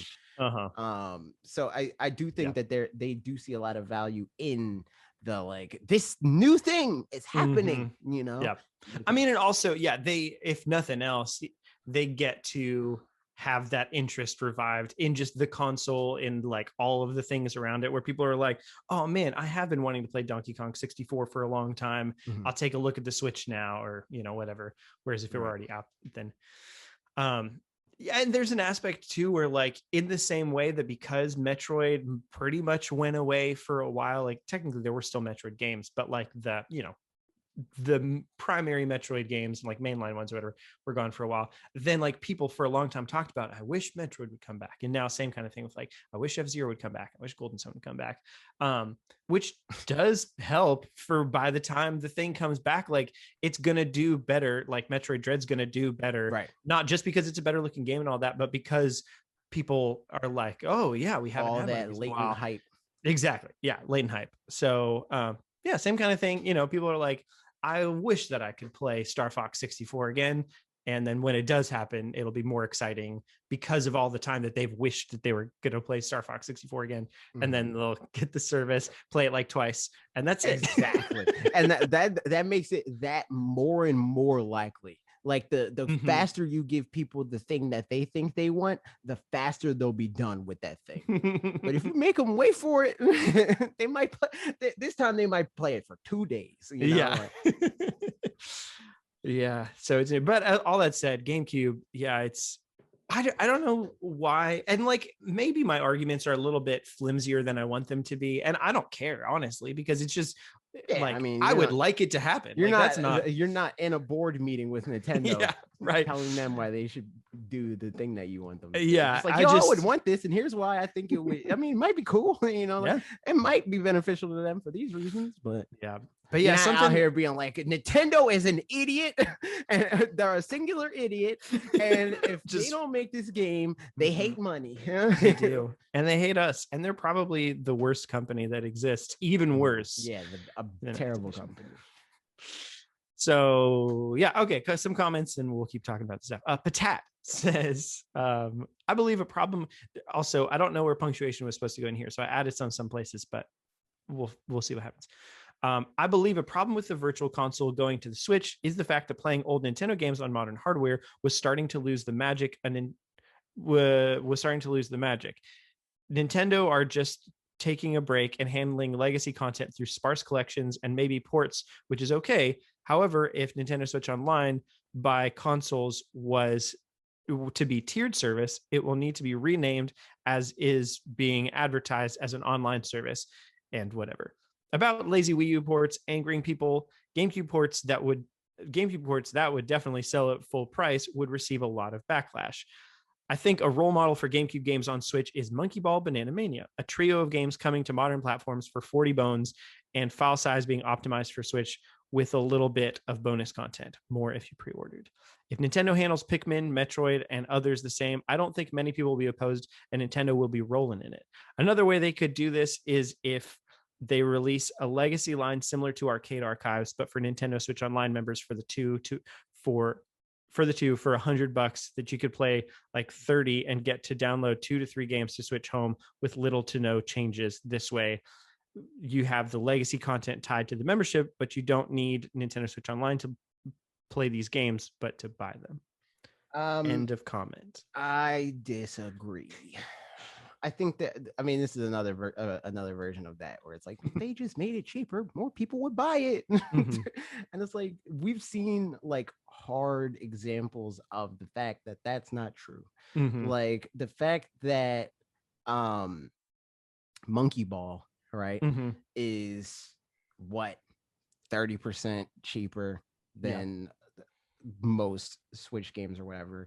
That means that at the very least, to make the same amount of money, they need to sell 30% more. Mm-hmm. If you think that Monkey Ball is selling 30% more copies than Skyward Sword, even, you're crazy. Mm-hmm. Like, so like that whole equation doesn't mm-hmm. work out in the way that people think it does. Like, there's going to be, let's be generous and say 100,000 people actually stick to their guns when they're like, this $60 game is not worth it. Mm-hmm. You think that 100,000 people is worth the $20 difference? Mm-hmm. Because I'm going to tell you, it's not. Yeah. The thing that makes a game like sell well has nothing to do with the price. Like mm-hmm. at large, anyway. There's a few people that are won over by like, man, if this game wasn't $60, I would buy it, and mm-hmm. genuinely believe that, and genuinely actually would, if it was 50 or 40 or 30 or whatever, would buy the game. There's not mm-hmm. enough people that would do that. Most people, they see a thing that they want and they are going to buy the thing. I mean, and also like you can catch those people on a sale, mm-hmm. not all the time, you know, like, because maybe there's some games where it's like, I don't want to buy this game for $60, but I'd buy it for $20 and it's never going to go down to $20. Right. Like that, even that you don't even necessarily have to get them on a sale. Get them when they have enough gold coins. Yeah, right. You know, like that sort of stuff. It's like they even have that built in where there's always potential for. I have like 40 gold coins that I'm probably never going to spend because I'm like, yo, I have these coins, but like the games that I buy are games that I want. So I'm not sitting here and like, I'm holding on to the gold coins for something, a day that comes maybe where it's like, this is something I kind of want, but I don't want it enough to spend money on it, you know? Like you can have a sale whenever you want. Yeah. But yeah, no, like that all sounds great. As a fan, that sounds great. I would love that if they were like, here's right, exactly. I don't know, Pikmin 2 or whatever, and it was $30 or $10 or whatever. Like, that'd be great. I would love that. But I think that presenting it as like, man, Nintendo would make so much more money. It just hurts your argument. Mm-hmm. Yeah, I mean, I think also, yeah, just the fact that they can sell the game for more money, they're going to sell the game for more money. And it, the fact that Monkey Ball Banana Mania is $40 is because they thought they could only sell it for $40. And like, hopefully for them, they're a little bit wrong. And that means that more people will buy it. And like, for what it's worth, it does seem, same for Crash Insane Trilogy and stuff like that, that I think there's a lot of people that'll be like, it's 3 games and it's $40. Oh, okay, then I will buy it, which means that it needed to be that $40 for those people to buy. Like myself, yeah, honestly, like, it's 3. There's and I think that, and I brought this up in videos before, multiple videos, I'm sure. It sold less copies. Like, not only were they comparable, but it sold less copies than the $60 less effort, as far as we know or can tell. Like, the budget was, you would assume, higher than the Mario. I mean, I don't know, because I don't know how they're thinking of their budgets, much in the same way that like Breath of the Wild, Breath of the Wild, the amount of time and effort and money and all that stuff, I don't know if I believe that it would have been like paid back to them for 2 million units. I don't know about that. But the fact that they're thinking of the budget, like, well, we built this like engine and we're going to use this engine for more stuff. So let's offload some of those like like some of that investment and say that that's not all on this game. Right. Yeah. I see what you're saying. Like, Mario 3D All-Stars, the emulators might have cost them more money than it cost Activision to make freaking Crash Insane Trilogy or whatever. Maybe, we don't know. But assuming that that's not the case, and Occam's razor, Insane Trilogy looks more like a new game from the ground up than 3D All-Stars does. So probably it costs more money. It sold less copies for $20 less. Like, so pointing to the examples that people hold up as like, this is how you make more money, and every one of those examples made less money, it hurts your argument every time. I mean, I think, again, like you said, though, it's not to say that we wouldn't be happy with I would definitely be happy. I would be ecstatic. But it's just not the truth. Exactly. And so, I mean, I think in general too, there are some other parts of this, but it's hard to look back at it and be able to tell what's what. I agree with the modern hardware thing, like them feeling like they're going to lose the magic and stuff like that. I think this is another example of people hurting their own arguments, because they're like, yo, I want to play Mario Sunshine, but it's $70 on eBay. Sell it to me for $20. It's worth $20. And it's like, no, but eBay's telling you it's worth $70. That's what eBay said. Like, that's what the market is telling you. The game is worth $70, actually. So like, the fact that they give you a deal at all, to me, is says that they care more about their consumers and like their standing with consumers than people give them credit for. I think the last bit of having the arcade archives kind of thing, like, ultimately I think whatever Nintendo ends up doing will probably be a fairly simple solution of some variety, like, as opposed to, like, people have oftentimes, and I would also be very happy for something equivalent to like Games with Gold, Games with Gold, PlayStation Plus. Where like you pay for a service and you get a free thing every once in a while and whatever. I remember before Nintendo Switch Online came and there were games on that, people were talking about maybe that's the way they'll do that with that, but they didn't, which means they probably won't. Not to say they couldn't, but it's just like most likely that's not going to happen. So they're like an second. They're Apple, dude. They're Apple. They're like, we're going to put copy paste on iOS eventually, but we're going to let Android do it bad, and then we're going to do it good and be like, look, like. So it's, as far as like, that kind of a thing.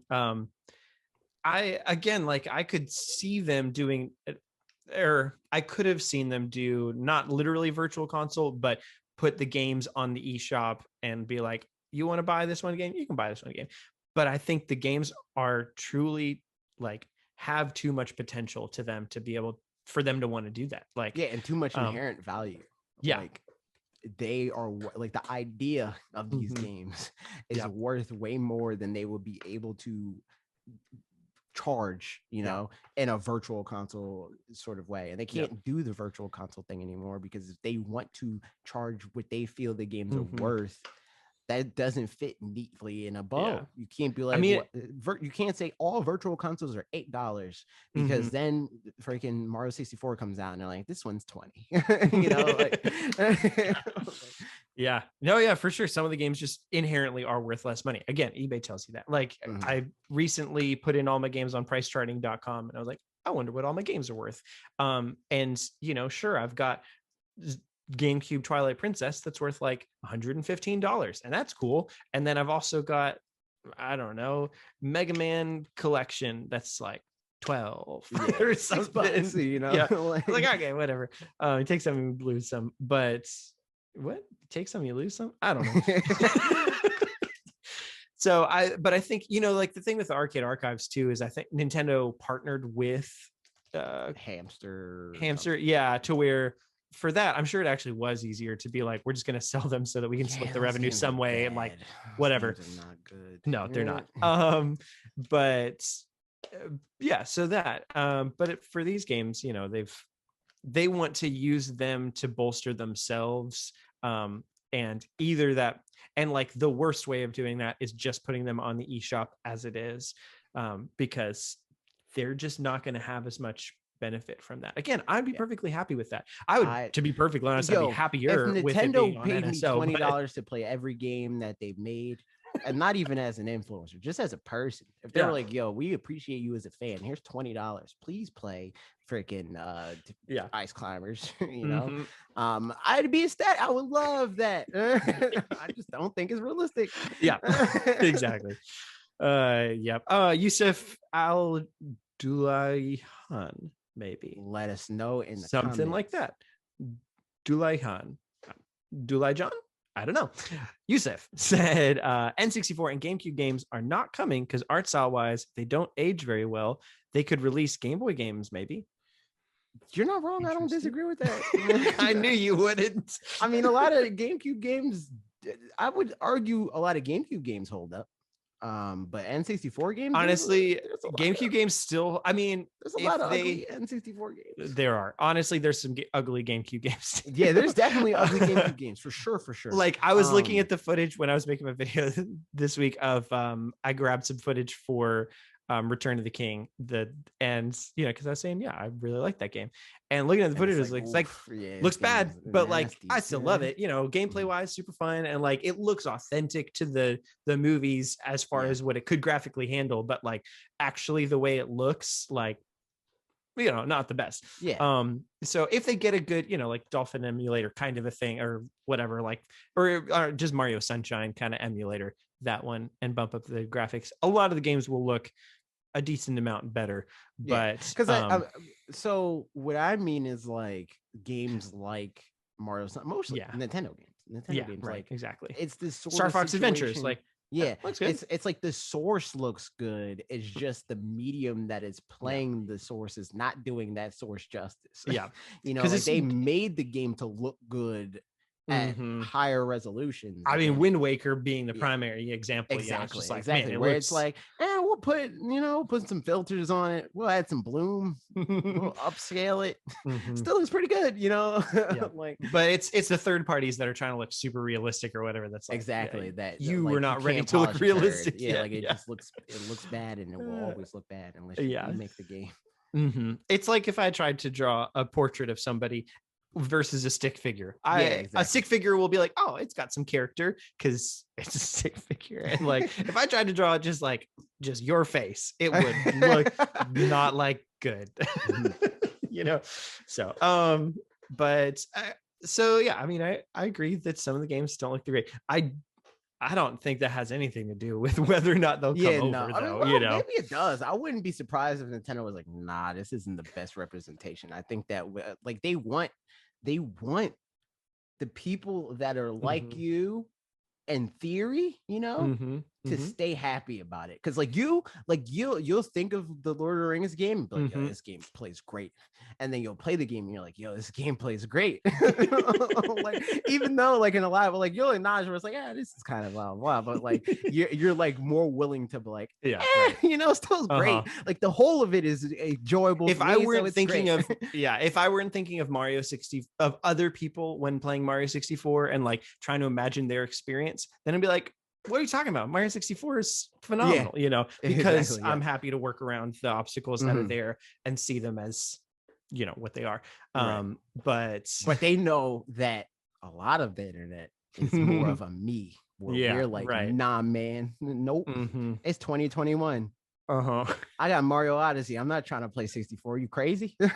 Like, so it's just better for them to have that in your head where it's like, this game is the best, because maybe one day they want to charge you $60 for a remastered version that still plays that way, and that's just more valuable than giving you the game that you thought you liked, like, it's true.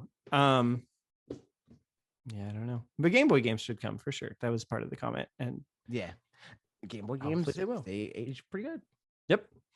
Although it might be tricky on big screens though, because like with it being such small pixel counts, like there's some degree 144p. Yeah, it'll start being one of those like when you zoom in too far into an impressionist painting and you're like, what is and it's just dots, like you don't know what's going on there. It looks like a freaking like a Rhett and Link video of like, the first person to guess what this is as we like compile the pixels wins. Exactly that.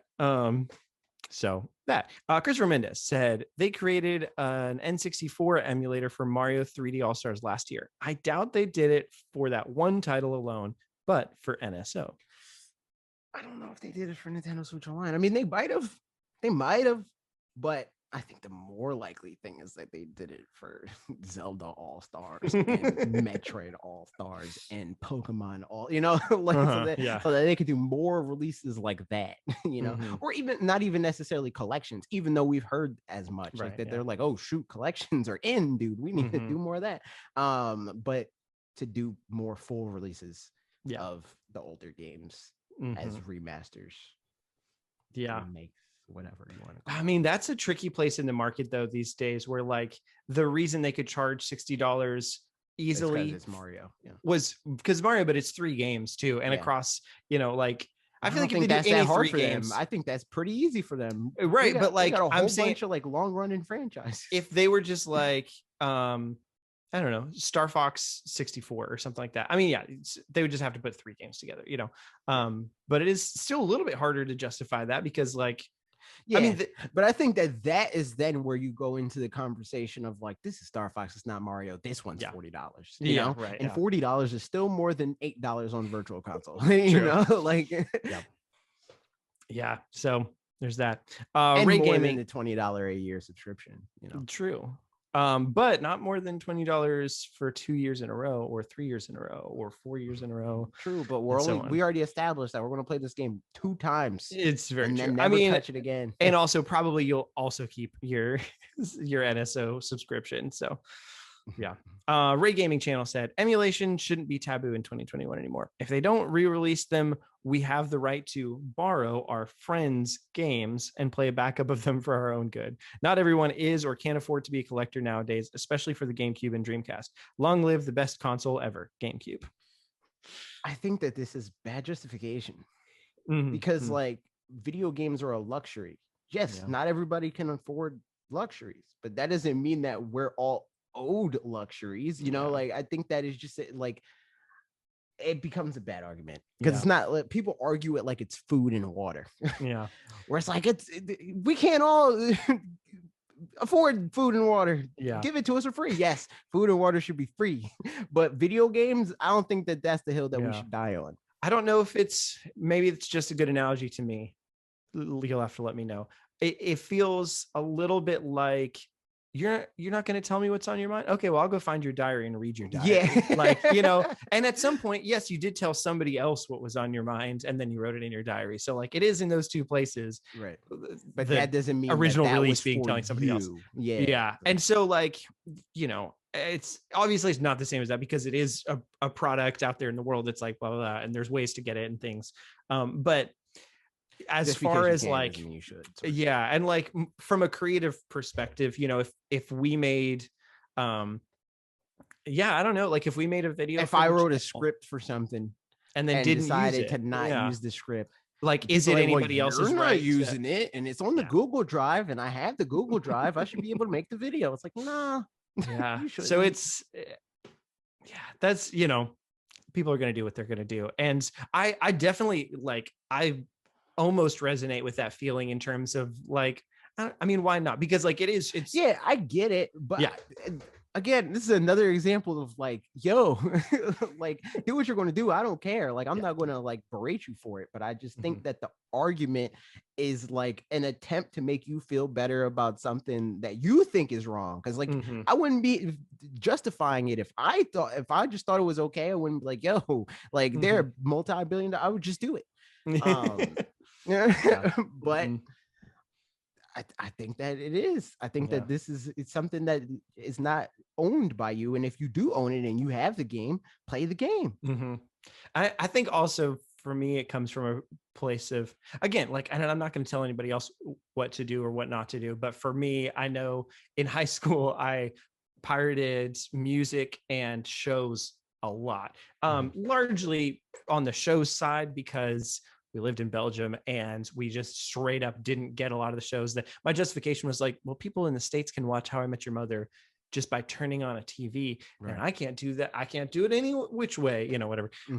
So I do that. But then, and I remember going to the States and asking somebody that was working with a Burger King. I was like, do you watch How I Met Your Mother? And they said, no, I don't have a TV. And I was like, you can still watch How I Met Your Mother without a TV. And like, they were like, what? And so that was a funny thing. But yeah, all that said, like, I think coming from that perspective and then being like, you know what, I don't feel right about that anymore. For me, then, it kind of changed it. But like, yeah, it would be a lot easier to. I get it. I get it. But like I said, for me, it's the argument. I don't care about the action. Do what you want to do. I'm not a cop. I couldn't care less about what you're going to do. But I just think the argument is like, if you're going to do something, do it. Like, say it with your chest, dude. You like, if it's not wrong, you don't have to try to justify it. And like, when you try to justify it, it makes it even like seem more wrong to me, because the justification has many holes in it. Yeah. I'm gonna plug my phone real quick. Oh, sorry, hold on just a second. Success. Plugged it in. I did that thing. Last comment though from Topic Crew Games and Geeks said, Nintendo be having more and more games in the back catalog the more they don't do an HD port, remake, or a remaster. To them, they say making new IP is easier than continuing a franchise, which sucks because there's so many games they could sell really well on the Switch. That could sell really well on the Switch. But the game I would love to see is Fire Emblem Path of Radiance, Gauntlet Dark Legacy, and Star Fox. Make it a collection. Yo, that would be mad random. If they made those 3 games a collection. I was thinking it like a Star Fox collection. But I mean, sure, we'll go with it. Path of Radiance, Gauntlet Dark Legacy, and Star Fox. For everybody who wants to play these 3 games specifically together. That'd be wild. But I love it. I mean, there's rumors that we're going to get Path of Radiance. So yeah. Wait, there's rumors that what? Oh, Path of Radiance. Yeah. That Path of Radiance is getting a remake or whatever. And Radiant Dawn. So hopefully so. But I was just thinking about that. I wonder, intelligent systems, blah blah blah blah.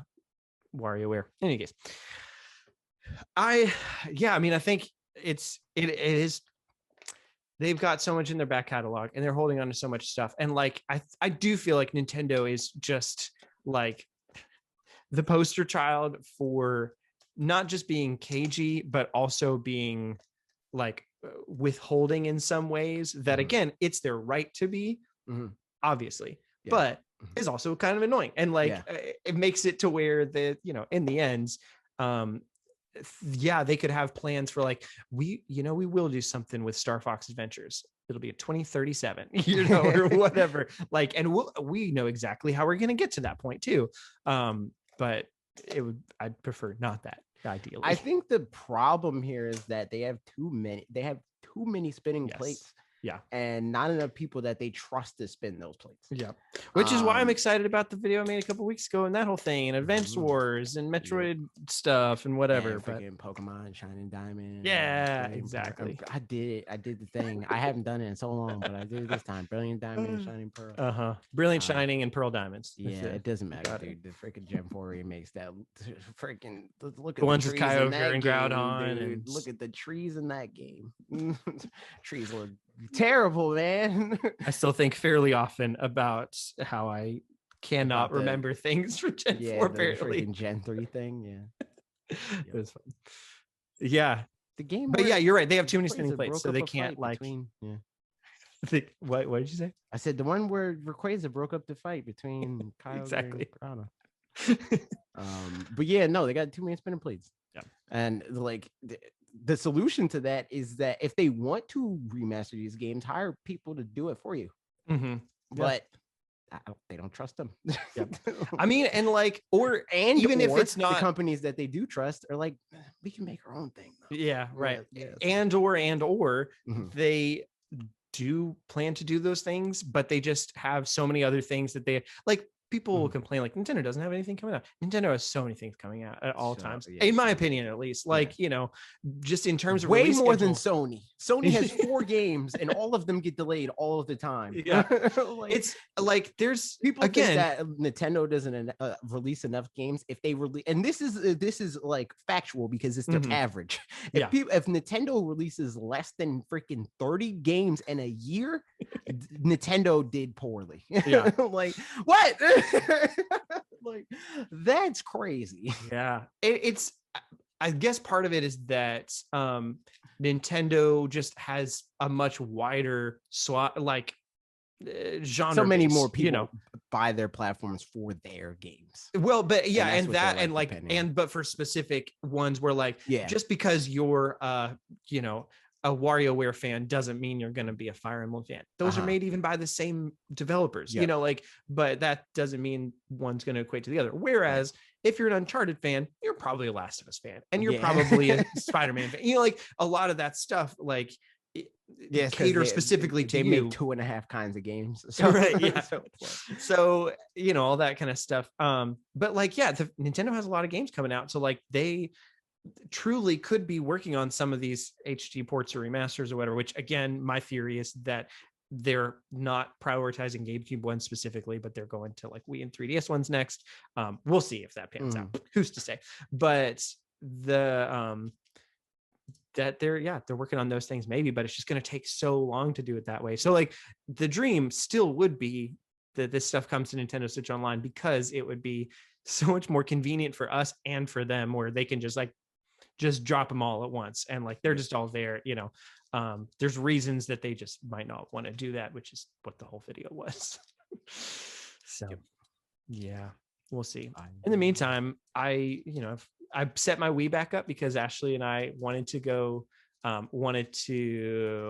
we went to McKay's, which is a secondhand bookstore that also has video game stuff, which is where I got Golden Sun Dark Dawn. Oh yeah, that one. Haven't started playing it yet, but I've got it now. Oh yeah, that's the one that you never played. That was the one. But we were looking for Guitar Hero controllers because Ashley was like, we should play Guitar Hero. And we still have the game. We just don't have. We threw away the guitars and the drums. And I don't remember where I was going with this story. Just because I set the Wii up, now I can get around to maybe playing some GameCube games that I haven't played yet that I own. We'll see.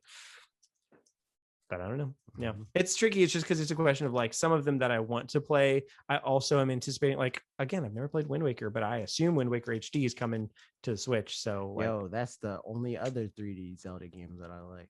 2 3D Zelda games that I like. It's Wind Waker and it's Breath of the Wild. Yeah. Soon to be 3. The rest of them are bad. Yeah. I like them. That's it for my video. I don't have any closing thoughts because I've said a lot of thoughts. But there it is. And now into ye old Q&A. Here it goes. Trying to grab one right now. Oh, look at that. I think there was one. Is it from YouTube community? No. Okay, because I noticed one from YouTube community that I missed. Or not that I missed, it just came in under the wire. So I'll read that first because my phone's all the way over here. Oh no, I almost said a bad word. I asked people in the poll if they were enjoying Pokemon Unite or not. 9% said I really like Pokemon Unite. 25% said Pokemon Unite is okay. 6% said I tried it and I don't like it, and 60% said I'm not even going to try it. So here's where we're at with that. And somebody said something regarding that. GK Dope Esquire said have a little interest in playing but haven't played yet. Which honestly pretty much where I'm at as well. So for me, it's going to be something that, like, if I end up getting into, if I enjoy it, it'll be something that I'd probably be more likely to play maybe with you, with Mitch, with somebody else, as opposed to, like, we should do it at least once. We should. It'll be fun. Yeah, but I think the teamwork aspect definitely feels like it'd be nice to be on an actual, since the game is based around or you have to be on teams with people. I'd like to communicate with people. Yes, same. That's the main thing that makes me want to play it less, is because, like, just like Splatoon, and I'm pretty sure I've talked about this several times because it's the most frustrating thing about Splatoon for me. I love Splatoon, and I would play Splatoon just as much, if not more, than I play Smash Brothers. But the difference is, in Smash Brothers, if I lose, it's my fault. Yeah. And Splatoon and Pokemon Unite, a lot of times, if I lose, it's because my teammate was bad. And that's not fun. That doesn't feel good. Yeah. I'd much rather lose because I'm bad, not because my teammates. Yeah, it's true. Questions. Trevor asked, when are you doing a live directly to you? That's a great question. We keep talking about it. Maybe let's, like, aim for the one after you get back from. Wait, so the one after I get back, or the one after I get back? Oh yeah, I see what you're saying. The one, my first one back, or the one your first after? one back? Yes. Okay. All right. Let's aim for that. So that would be two podcasts from now. Next week is going to be ideally guests. Worst case scenario, we skip next week, but ideally guests. Shouldn't be any reason why not. And then the week after that, we're going to aim for live, but we'll confirm it by the day before, the morning of, at least, something like that. Yeah, I don't want to try to figure out stuff that we could do on Discord at least once per week, like for the supporters at least. So we could maybe work separate from live directly to you. Yeah, or from that. Like, cool. Like game nights. Yeah, for sure. That'd be fun. Low Rule Legend said, what's the most you've ever spent on a game, and what was it? Probably Smash Brothers.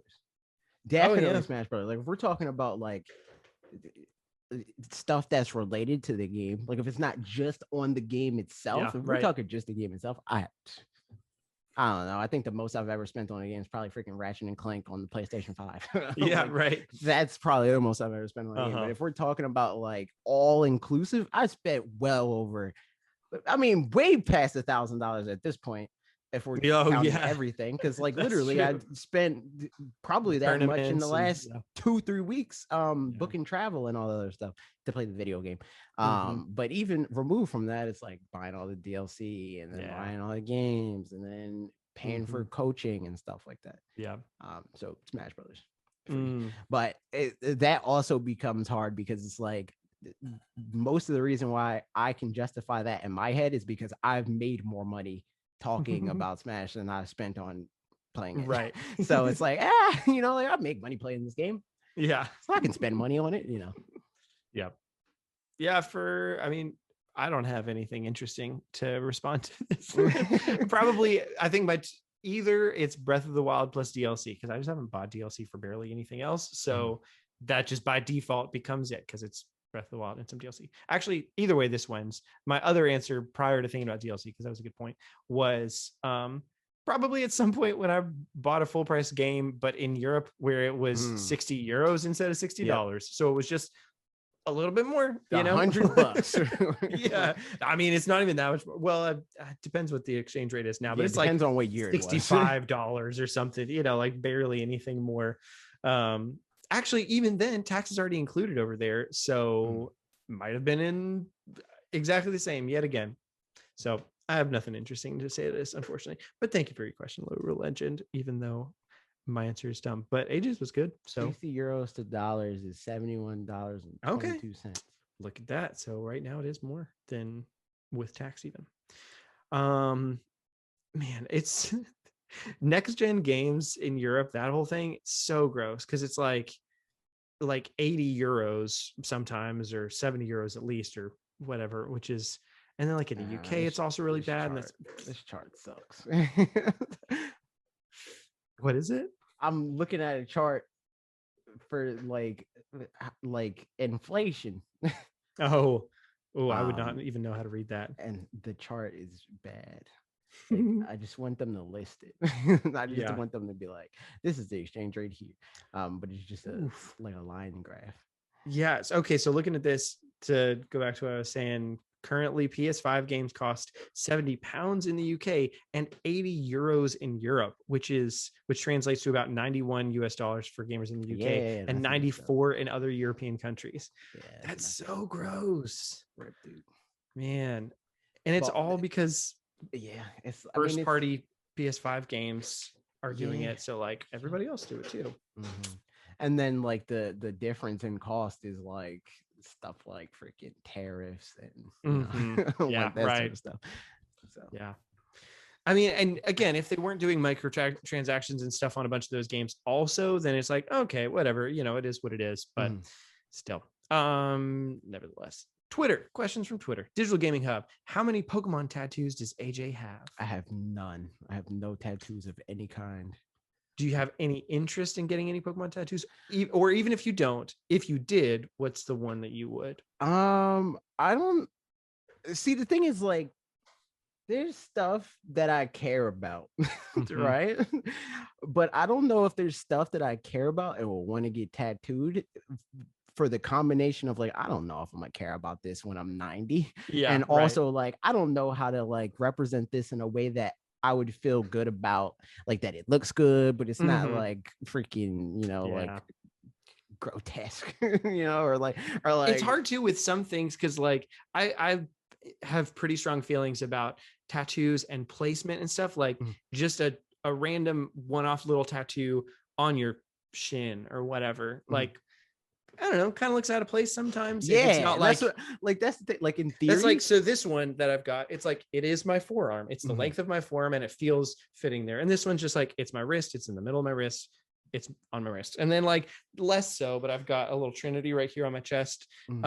That's kind of more out of place, all things considered, but like, it kind of makes sense. There's also my first tattoos. Like, I don't really know, but I sort of feel like either you have to, if you want a small tattoo and that's the only one you're going to have, I feel like you have to find a place that's good for a small tattoo, which is probably why the like quintessential like girls getting them behind their ears or something like that. It's like, okay, aesthetically it fits there nicely, like it's tucked into a corner, it's happy, but otherwise it's kind of like either it's going to feel out of place or you need a kind of big one for it to like feel aesthetically. That's what, like correct. if I could think of a lot of stuff that I was like, yo, I love this thing and I'm always going to love this thing and it looks great in this kind of design, I would get it like a freaking sleeve, dude. Like I'm not against tattoos. Gyarados, cool. I feel like Gyarados would be a great he would sleeve be cool of some sort. I liked him that much. Right. Like he's fine, or they're fine, but not that good. So no thank you. But like if I come up with a sick idea for a lot of tattoos, because like again, like I think that similarly to like where you were saying as far as like placement and all that stuff, because I also think in like design, exactly. like I get a lot of crap for that in conversations where it's like, yo, this picture, like it's fine, but like the composition and like that's where my brain immediately goes. It's like there's too much headroom here. Like that sort of stuff. So like if I'm going to get a tattoo, it needs to be like I need to just off the bat a sleeve, so I don't even got to worry about that. Where it's like everything fits and it's great, you know. But I don't know about that much stuff that I care that much about that would look sick, you know what I mean, dude? Yep. No, I know what you mean. Yeah, I think as a Pokemon tattoo, somebody draw me a sick sleeve of things that I care about. And there you go. I don't know. Maybe honestly, like not thinking for me, but for somebody like a map of a Pokemon region could be an interesting thing to do something with. You know what I mean? That could be a sleeve if they were like I could do like all the regions. Yeah. Like, there's no one particular reason. I'm like, right. Yeah. Gen 2, you know, like that type of thing. I don't care about like and like even the opposite of that, I think. Like the older the gens are, the less I think I like them generally. Like there's some exceptions. Like I'm not that hot on Gen 7. But like Gen 1 and 2, probably like as games, like the mechanics and all that stuff, least favorite, easy, free, no competition. But there's people that like Gen 2 is the pinnacle of everything. There's nothing better than that. But yeah, no, I'm not like that. And this is again where I am Mario 64 in this context, and I'm like, no, man, it's great because you know, it's part of it for me is the like the jankiness and all that stuff. But yeah, I totally feel that. Yeah. So I'm like, nah, man, this game doesn't work, and I don't like it. I could see getting a tattoo of Pokemon Blue's box art, but like very like simplified and almost kind of like a 5-year-old drew it kind of thing, but not literally, but like just, you know, like vectors kind of thing. It was very and it like couldn't that. be That could be fine. It couldn't be a box. Yeah, right. It would just have to be look out of place inherently. Yeah, I can't imagine a single place that it would look good. So I don't know. That'd be fine. Alec Kleinman Scorpius said, I'd like to know what you guys think about Monolith Soft's new IP, hopes, predictions, etc., and if we'll finally get a reveal at the potential September Nintendo Direct. I think it looks sick art-wise, but I am almost positive that I'm not going to like it gameplay-wise. Yeah. I hope that that's not true. You know, I hope it's a Fire Emblem 3 Houses. Yo, I forgot about that game. I should. Replaying that. But I hope it's that situation where like I go in thinking like I'm gonna hate this game, and I'm like, this game pretty good. You know, I mean, you know, it seems like all things considered, because they were doing Xenoblade games, the gameplay had to be within still the Xenoblade kind of world, and that was based out of JRPGs. Blah blah blah blah. But like imagining the Xenoblade world and just like the actual gameplay was more like, I don't know, Breath of the Wild or like what just like action RPG kind of thing. Seems like that would be sick. Also, I mean, for what it's worth, I think they would make more money with that to then be able to not necessarily support other things because of that, because they're going to make money regardless, and Nintendo's going to keep supporting them. But like it wouldn't be bad for them to have the JRPG franchise they have of Xenoblade that's like sells well for JRPG, but JRPG is just exactly. And then also have one that's like, you know, bit grander scope or in the same scope, but like more generally appealing to people. Because like you can like RPGs as much as you want, but it is very hard to argue that they are as marketable as a regular action game, you know. For absolutely, I mean, again, I remember a friend of mine starting out Xenoblade, he was so excited about it. He hadn't watched barely any footage other than maybe a trailer or two, but like I'd watched the Treehouse Directs and stuff like, or not Treehouse Direct, the Nintendo Treehouses and stuff at E3. And I was like, I'm into exactly what this is. And he was like, man, I'm excited about Xenoblade Chronicles 2. And I was like, are you though?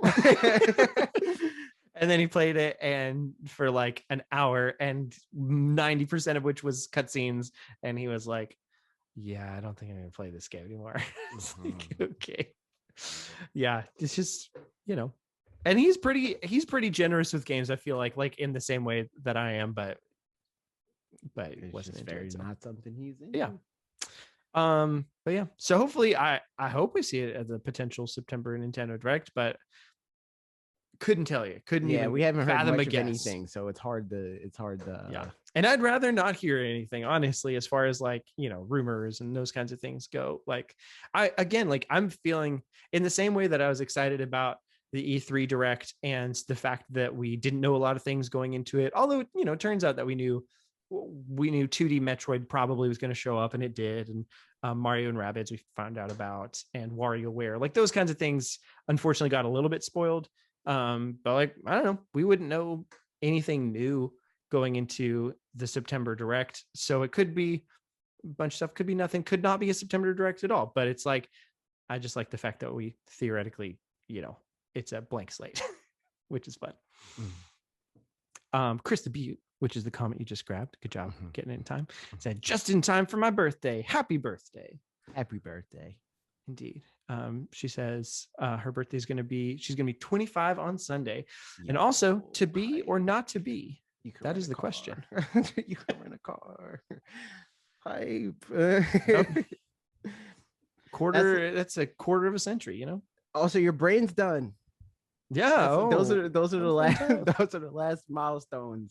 It's like freaking 16, I can drive. 18, I could buy a house. I'm an adult.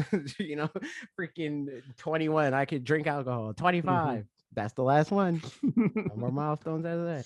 Nope. What a time. What do you think? To be or not to be? Today, to be. You can be. Yeah. I think more often than not to be, I don't know about that. I don't know if we'd be here if we didn't think. I don't know. At least more often than not. But. No, I don't know about all that. So there it is. And Discord questions. Here we go. Just a couple. True Fernie says, what do you guys think will be the features that'll make a console next gen post PS5 and Xbox Series X? Depends on what company you're asking. Yeah. If it's Sony or Microsoft, it's more of the same. Yeah, like that'll be the features, like they'll kick the ball further down the court. They're going to be like, last time we said games are going to be 8K 120 frames per second, but this time for real though, every game's going to be 8K 120 frames per second. But in reality, most games are going to be 8K 30 frames per second, and then the gen after that they're going to be 8K 60 frames. It's like they're super predictable as far as like what the features for Nintendo will be. I have no idea. My guess for this for a while has been and will continue to be until we're proven wrong, and we'll probably be proven wrong, but that's fine. Is VR stuff. I think true. That's and again, as more like a additional then, peripheral kind of something. Like it's not just going to be VR. Yeah, like they'll do VR and it'll be weird, like it'll be like they're doing something weird. And I don't say that as a negative thing. I think a lot of people, when they're like, Nintendo's always doing weird stuff, like I like that they do weird stuff. Yeah, for sure. I'd much prefer that to the like very linear. This time the resolution increased by 0.5. Like I don't care about that. Yeah. But yeah, I think that's what next gen is going to be. It's going to be prettier. Yep. Agreed. Aussie57 said, "How you doing, Parker and Fanatics?" Which I'm guessing is he did the Bob thing. When people walk up to Bob and be like, "Hey, Wolf." Yeah, right. No, not even that. Have you not seen that? No, I've definitely seen that. Bob? Yeah. I was about to say they always walk up. I've never ever, unless it was somebody that like like a Val or somebody like that, right? Everybody else is like, Wolfden? And I think every time I get recognized, did you get recognized at PAX at all? I don't think so. Yeah. Every time I get recognized at a convention, people say AJ. They're like, yo, it's AJ. That's funny. I never get Fanatics. It's always AJ, but Bob, I always see Wolfden. It's like, what? But I don't know, man. Moving up in the world, getting called Fanatics. How you doing? That's the question. That's better than being called my name. I'm with it. I'm all right. Yeah. Yeah, I'm good. That, my baby is very, very cute. AJ got to see her for just a minute. She's smiling a lot these days, which is very fun. She looked at something that I she did. She was looking at my speaker and just like, what's that? She tried talking to Mike. She tried telling me what video game she's playing. All of them. She's really good at them. So there you go. Thank you for asking. Tristan Snyder said, do you guys think the Xbox Series X and PS5 hardware won't be that powerful in like 4 or 5 years? I would be inclined to say still will be, and because they'll be throughout the gen, they'll be kind of pushing the limits of it more and more to where like right now people don't know how to develop as well for it as they will later. But then again, it's kind of like people that's less and less true now that it's PC culture. Exactly. Yeah, exactly. That becomes less and less true with every generation. And I would say this time, like even like with the Switch, it became less true than it used to be. Because chipsets are becoming less and less custom. Like they just straight up buy like off the market parts that people have been developing. Like they're just older mobile PCs, you know, like you know, so they're not going to be like, they're going to be as powerful as they currently are, you know, but they're not going to be super impressive, you know. Like we might see like a jump 3 years in and it'd be like, this looks like, you know, late game PlayStation 4 games versus early day PlayStation 4 games. That sort of jump. I mean, like probably if it's with anything, it's with exclusive games, you know, that like the problem with multiplats is that they you know, they got to develop for the lowest common denominator. Right, exactly. Yeah. And whereas specifically PS5 or specifically Xbox Series X game is targeting like exactly those consoles and blah blah blah, that whole thing. Yeah. So like there's situations where it was more it's more of a thing with like Switch and Xbox One, where they have certain advantages that you can take advantage of to kind of cheese it, you know, to make games punch above their weight class, that you can't really do when you're developing for multiple consoles. Like Xbox, for example, had like SRAM, and that was the thing that's like, yo, you could put stuff in this RAM. Like we have this cache of RAM that you can use to make your games run better. But they're not going to do that if they're developing for both consoles, because they just want to freaking be like, nah, man, we want to use the spec that is the same across the board. You both have 8 gigabytes of RAM. You both have this processor. You both have this GPU, you know, like that sort of situation. Yeah. So I think that, but I think the most powerful is going to be the Nintendo Switcheroonie that'll come after the swap. Yo, that's after the swap. Oof, that's crazy. Yeah, what a powerful console that is. You know, that's going to be 16K, 24 frames per second, dude. Yep, 24 frames per second. It's cinematic. Yes. And you know what? That's all for the questions for today, y'all. You did it. You listened to a whole podcast, or you listened to bits and pieces of the podcast and you popped around, but you're still hearing this part. In which case, congratulations. I always believed in you. Any final words, AJ? You know, sometimes you win them and sometimes you don't, you know? You know yep. What's our question for if anybody wants to answer a question in the podcast comments, in the YouTube comments? What's the fourth best number? The third best number. I don't want to do 4. That's too that sounds referential and I wasn't trying to do that. What's the third best number? What's your third favorite number? The people need to know, you know. Yo, my third favorite number is gotta be like 14.2. Oof, that's a good one. Yeah, I've heard some things about that. I haven't really gotten to close and personal with 14.2, but so they say, you know, when in Rome, you know. You just gotta try it out, dude. Write it down. Just write it down one time. Give it a shot. Give it a think, you know. Like really get it in there. I don't know that I could say. Not on here, you know. I'll say this is for supporters only. Okay, only support. Everybody else. So everybody else mute it. Don't even listen. Take your headphones out. It's 53. Oh shoot, that was scandalous.